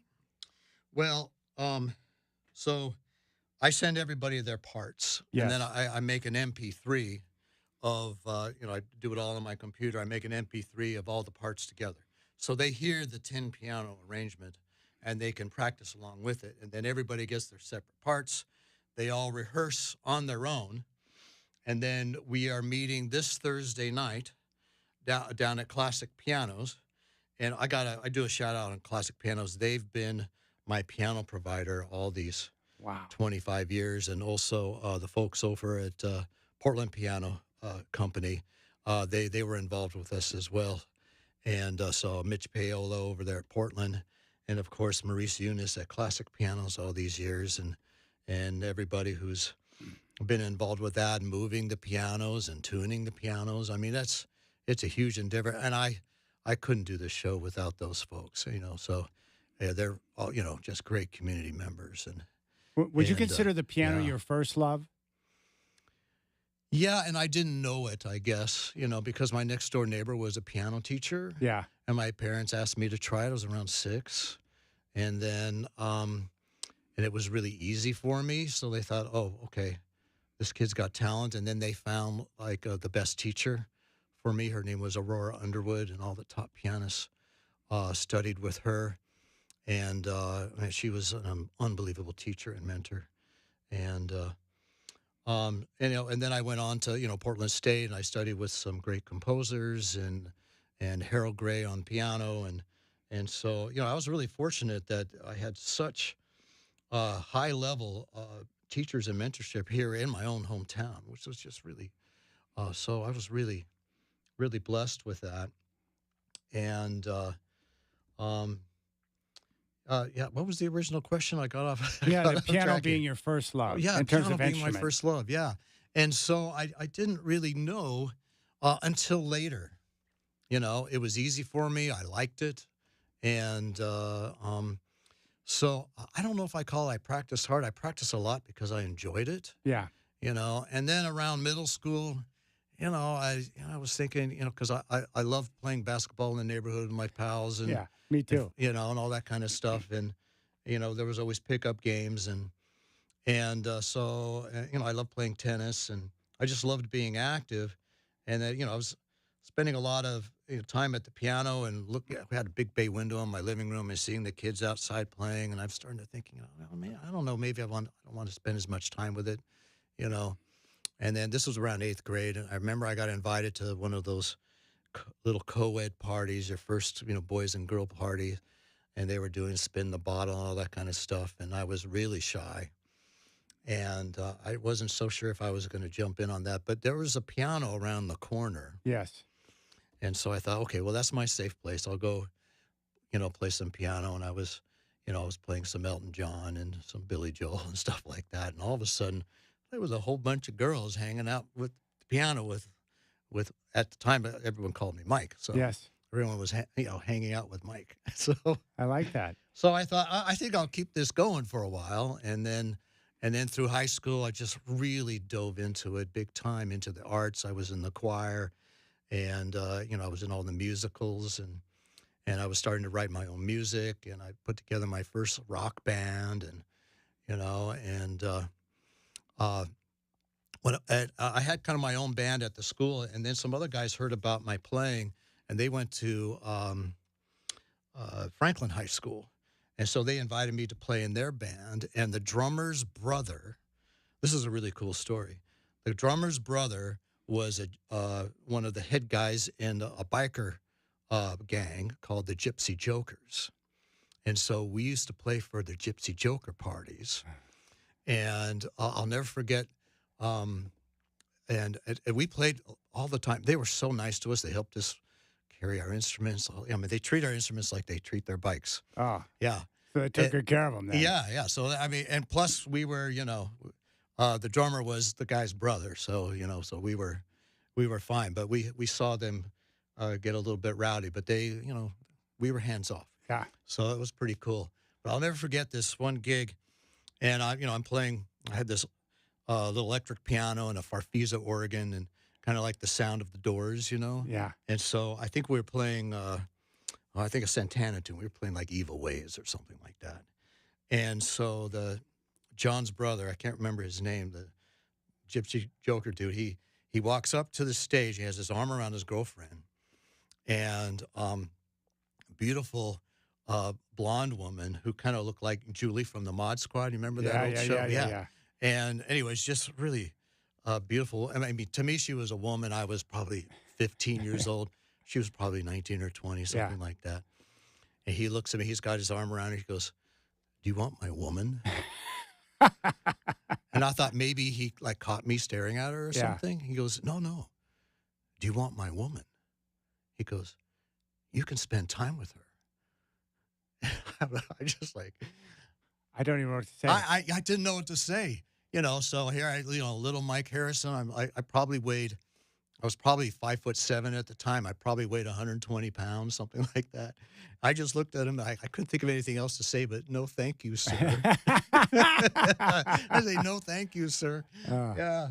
I never forgot that. I'll never forget that moment. It was just one of those a bizarre things. question too. God, yeah. And I had so much adrenaline going. My heart, I could feel my heart just pumping. Like, what do I do? What do I do? What do I do? How I answer this question could determine the rest of my life. Yeah, it's like right out of one of those teenage movies or something. You know, What was the moment where you knew that, okay, I've made it, or I've arrived, or like that you knew you had a chance to make a living at being a musician? Did you get validation from someone you respected, or what was that moment? Because I know a lot of people, they pursue something, but they're not really sure until they get that confirmation. It wasn't one particular moment. It was several moments where all of a sudden the phone just started ringing. Is this Mike Harrison? Yeah. Mike that plays the piano. I said, yeah, we need, somebody to play for the ballet company. We need a new company pianist. So I started playing for the ballet company. And then I was playing for dance classes over at Jefferson High School, where they had the Jefferson dancers. And then I got a call. I can't remember the name of the place, but it was a place out on Beaverton Hillsdale Highway. They had a piano bar. And again, it's just Mike Harrison plays the piano. We need somebody to play in the piano bar. And then I was playing in the Hilton lobby, in downtown Portland at happy hour. And then on the weekends, they had me play for their Sunday brunches. And then so, I kind of called my career and having confidence to leave my regular retail job or waiting tables. I call it by request. All of a sudden, it's like, again, it's just these nice surprises. And so I figured out the more that I share what I do, the more that I play in front of people, the more work I'm going to get. And fortunately for me, during that era, also Tom Grant, he's about, about 12 or 13 years older than me. Great musician. Yeah, unbelievable. But he was on the rise. He and his band were like the it thing, and they were down at a club called Cousins. Change is one of my favorite songs of all time. Yeah, terrific. Yeah, no, and Tom is just unbelievable. So he kind of paved the way for contemporary jazz, which is part of what I do. But and so I do jazz, I do classical, I do pop. Some of my piano solo albums sound more new age, described that way. And so I just love writing music. I've written musicals. I've written music for ballet, children's theater, you name it. I've done some movie scores, things like that. So I wear many hats. So fortunately, the more that I share what I do, the more people ask me to keep doing things. So, so you continue to share over time. Yeah. So I'm really lucky. I mean, not every musician gets to have that experience. Yeah. Well, I think that's great. That makes sense. Time it was repeated requests where you're like, hey, I got something here. That's good. Yeah. And you got to do it in your hometown. Yeah.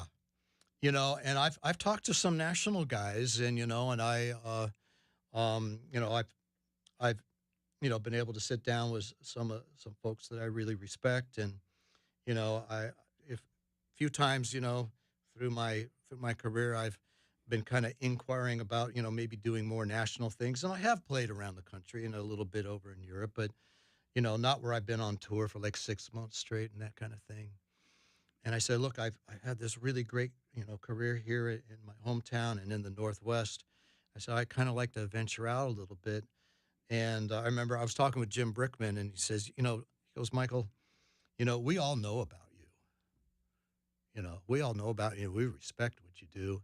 And he said, you might be making as good of a living here in your hometown than we are out on the road. You said it's expensive, it's hard. You know, you're in hotel rooms all the time. You know, it's not an easy life. He goes, I would love to do what you're doing. That's great. That's more confirmation. I just went, oh, okay, whoa. And that's coming from Brickman, who's one of the best. Yeah, I mean, he's like a very famous pop pianist, and you know, and he has some big hits. And he's written a lot of songs for famous singers, and also he has also a jingle writer. He has a lot of famous jingles, So he lived in L.A. for a long time. I think his hometown is Cleveland. Yeah, I think he moved back there, and so we've been talking about maybe doing a Brickman Harrison show. Oh, and I'd we love might that. do that next year, and so we're possibilities are endless for you. I just I'm not retiring. Yeah, I'm just moving to another thing, doing other things. Yeah. All right, the 25-year anniversary, the final 5 shows of 10 Grands is coming up over the next few days. May 9th at 7:30, May 10th at 2 and 7:30, and then 2 shows, 2 and 6 on May 11th. Go to michaelallenharrison.com to get your tickets. We're going to come back, and Michael will play a little bit more for us as we continue our discussion here on the Rip City Drive.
All right, Michael Allen Harrison is in the studio. Go to his website, michaelallenharrison.com. And this is the 25-year anniversary of 10 Grands, and the final 5 shows are coming up. There's a show on May 9th at 7:30, May 10th at 2 and 7:30, May 11th at 2 and 6 o'clock. So your last chance to see 10 Grands, the 25-year anniversary of Michael Allen Harrison is in studio. All right, we have about 8 minutes to go on the program, my friend. So why don't you give us a little more of your piano magic? What would you like to play for us? Sure. Well, this I'll play something that has a history to it, and it might be revived. I wrote this about 25 years ago. I got asked to score a movie that was going to be about Nostradamus, and Val Kilmer was going to star in this film. And so I did some pre-production and worked on some melodies and things like that. And I had the script, and I worked on some transition music, sent it to them, and so they loved it. And so I got the gig. They said, "Yeah, you're our chosen composer." And then we'll get back to you later. Once we start principal photography, and we'll meet with the director and all that kind of stuff. And so I really didn't have anything to do for a while. And then about 3 months later, I got a call, and I'm thinking the call is like, okay, we're getting started, whatever. Well, the call was like, the project's been shelved. So it's like, oh man, bummer. I was just like, it's going to be like a major motion picture. Val Kilmer, he was just in The Doors. I mean, it's like, oh man, I can't wait to do this. So anyways, that went away, but this piece of music kind of lived on, and I named it The Awakening. And then it's just been kind of sitting on the shelf. I recorded it. I just did a piano version of it on one of my albums. And then it became kind of a hit on the internet. It's like one of my most streamed songs, which is really awesome. And now I have a new opportunity. And I'm going to be scoring a film here pretty soon. And I tell you what it is, but I'm on an NDA. Okay.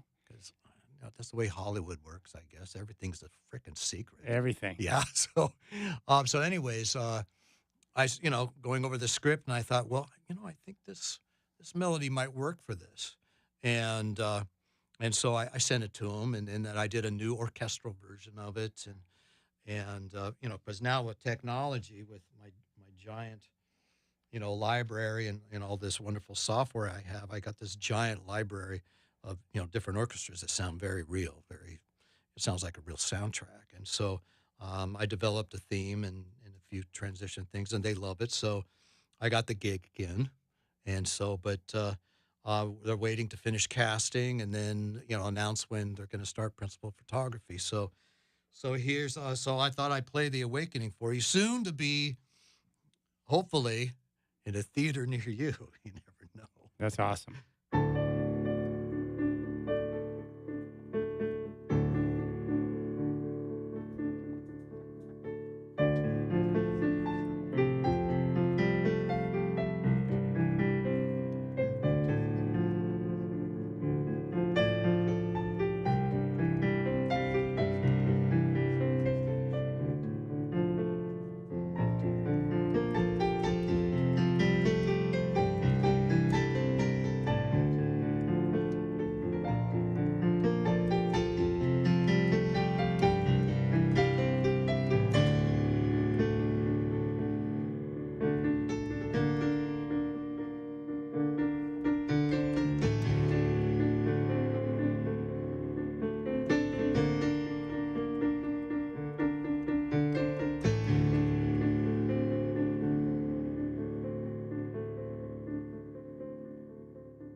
Nice work. That was beautiful. Thanks, man. That's great. How exciting is it to be a part of a motion picture? Yeah, I love that kind of work. The first big one I did was in 1994. It's called Claire of the Moon, and then I did another one called Anoush of the Airways. I did a short film called The Mortified Man. It was a 15-minute short film. It was a true story. It happened here in Oregon. I can't remember the park. You go down I-5. Is it Shampooey Park, I think? It might be. Yeah. Anyways, they have like an old outhouse, that's made out of stone. Yeah. And you go inside and it's like you're sitting on the ground there. It's Yep. like a stone and like a piece of wood or something. Anyways, there was a group of like young 20s. Anyways, they were at the park and they were there late at night. And anyway, they all decided we're all going to go home. And the one guy says, "Hey, I got to go to the bathroom." And, so he goes in there and, he sits on the pot and it's like, you can't make this up. But, his wallet is in his, back pocket, like, Yep. Like regular jeans. It slips out. And of course, there's all this pile of, of stuff down there. And so the pile was high enough that he felt like he could reach down and grab it. But anyways, he ends up falling in. Oh, my goodness. Yeah. And so, I wrote a score to go with this, all this stuff happening and this guy's experience being in there. They didn't find him till the next day. Oh, my gosh. So he was in there overnight, he's vomiting, all this stuff, and he's dealing with this. And look it up. It's called The Mortified Man. Anyway, so I scored that. That was the most interesting film I ever did. Wow. Yeah. So That's cool. That was pretty fun.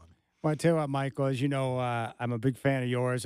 Thank you for coming in studio and sharing a special moment. We've got the 25-year anniversary of 10 Grands. Go to his website, michaelallenharrison.com. 5 shows remaining. May 9th at 7:30, May 10th at 2 and 7:30, May 11th at 2 and 6. Thank you, my friend. Oh, yeah. And you hopefully, can you promise me that we can play golf together this summer sometime? I would love to just spend 4 hours on the course with you. bet. Oh, man, we're there. Okay. We're there. I can't wait. I'm looking forward to it. All right. Big thanks to Michael Allen Harrison. A big thanks to all of you for joining us today. We appreciate it. Sean Hyken for joining us in studio again. The 25-year anniversary, the final 5 shows of 10 Grands, May 9th, May 10th, May 11th. Get tickets. Go to michaelallenharrison.com. I appreciate it, buddy. Enjoy the final thanks, 5 Chad. shows, Michael. You're the man. Thank you so All right. much. We'll catch you tomorrow. Rip City Drive at 3.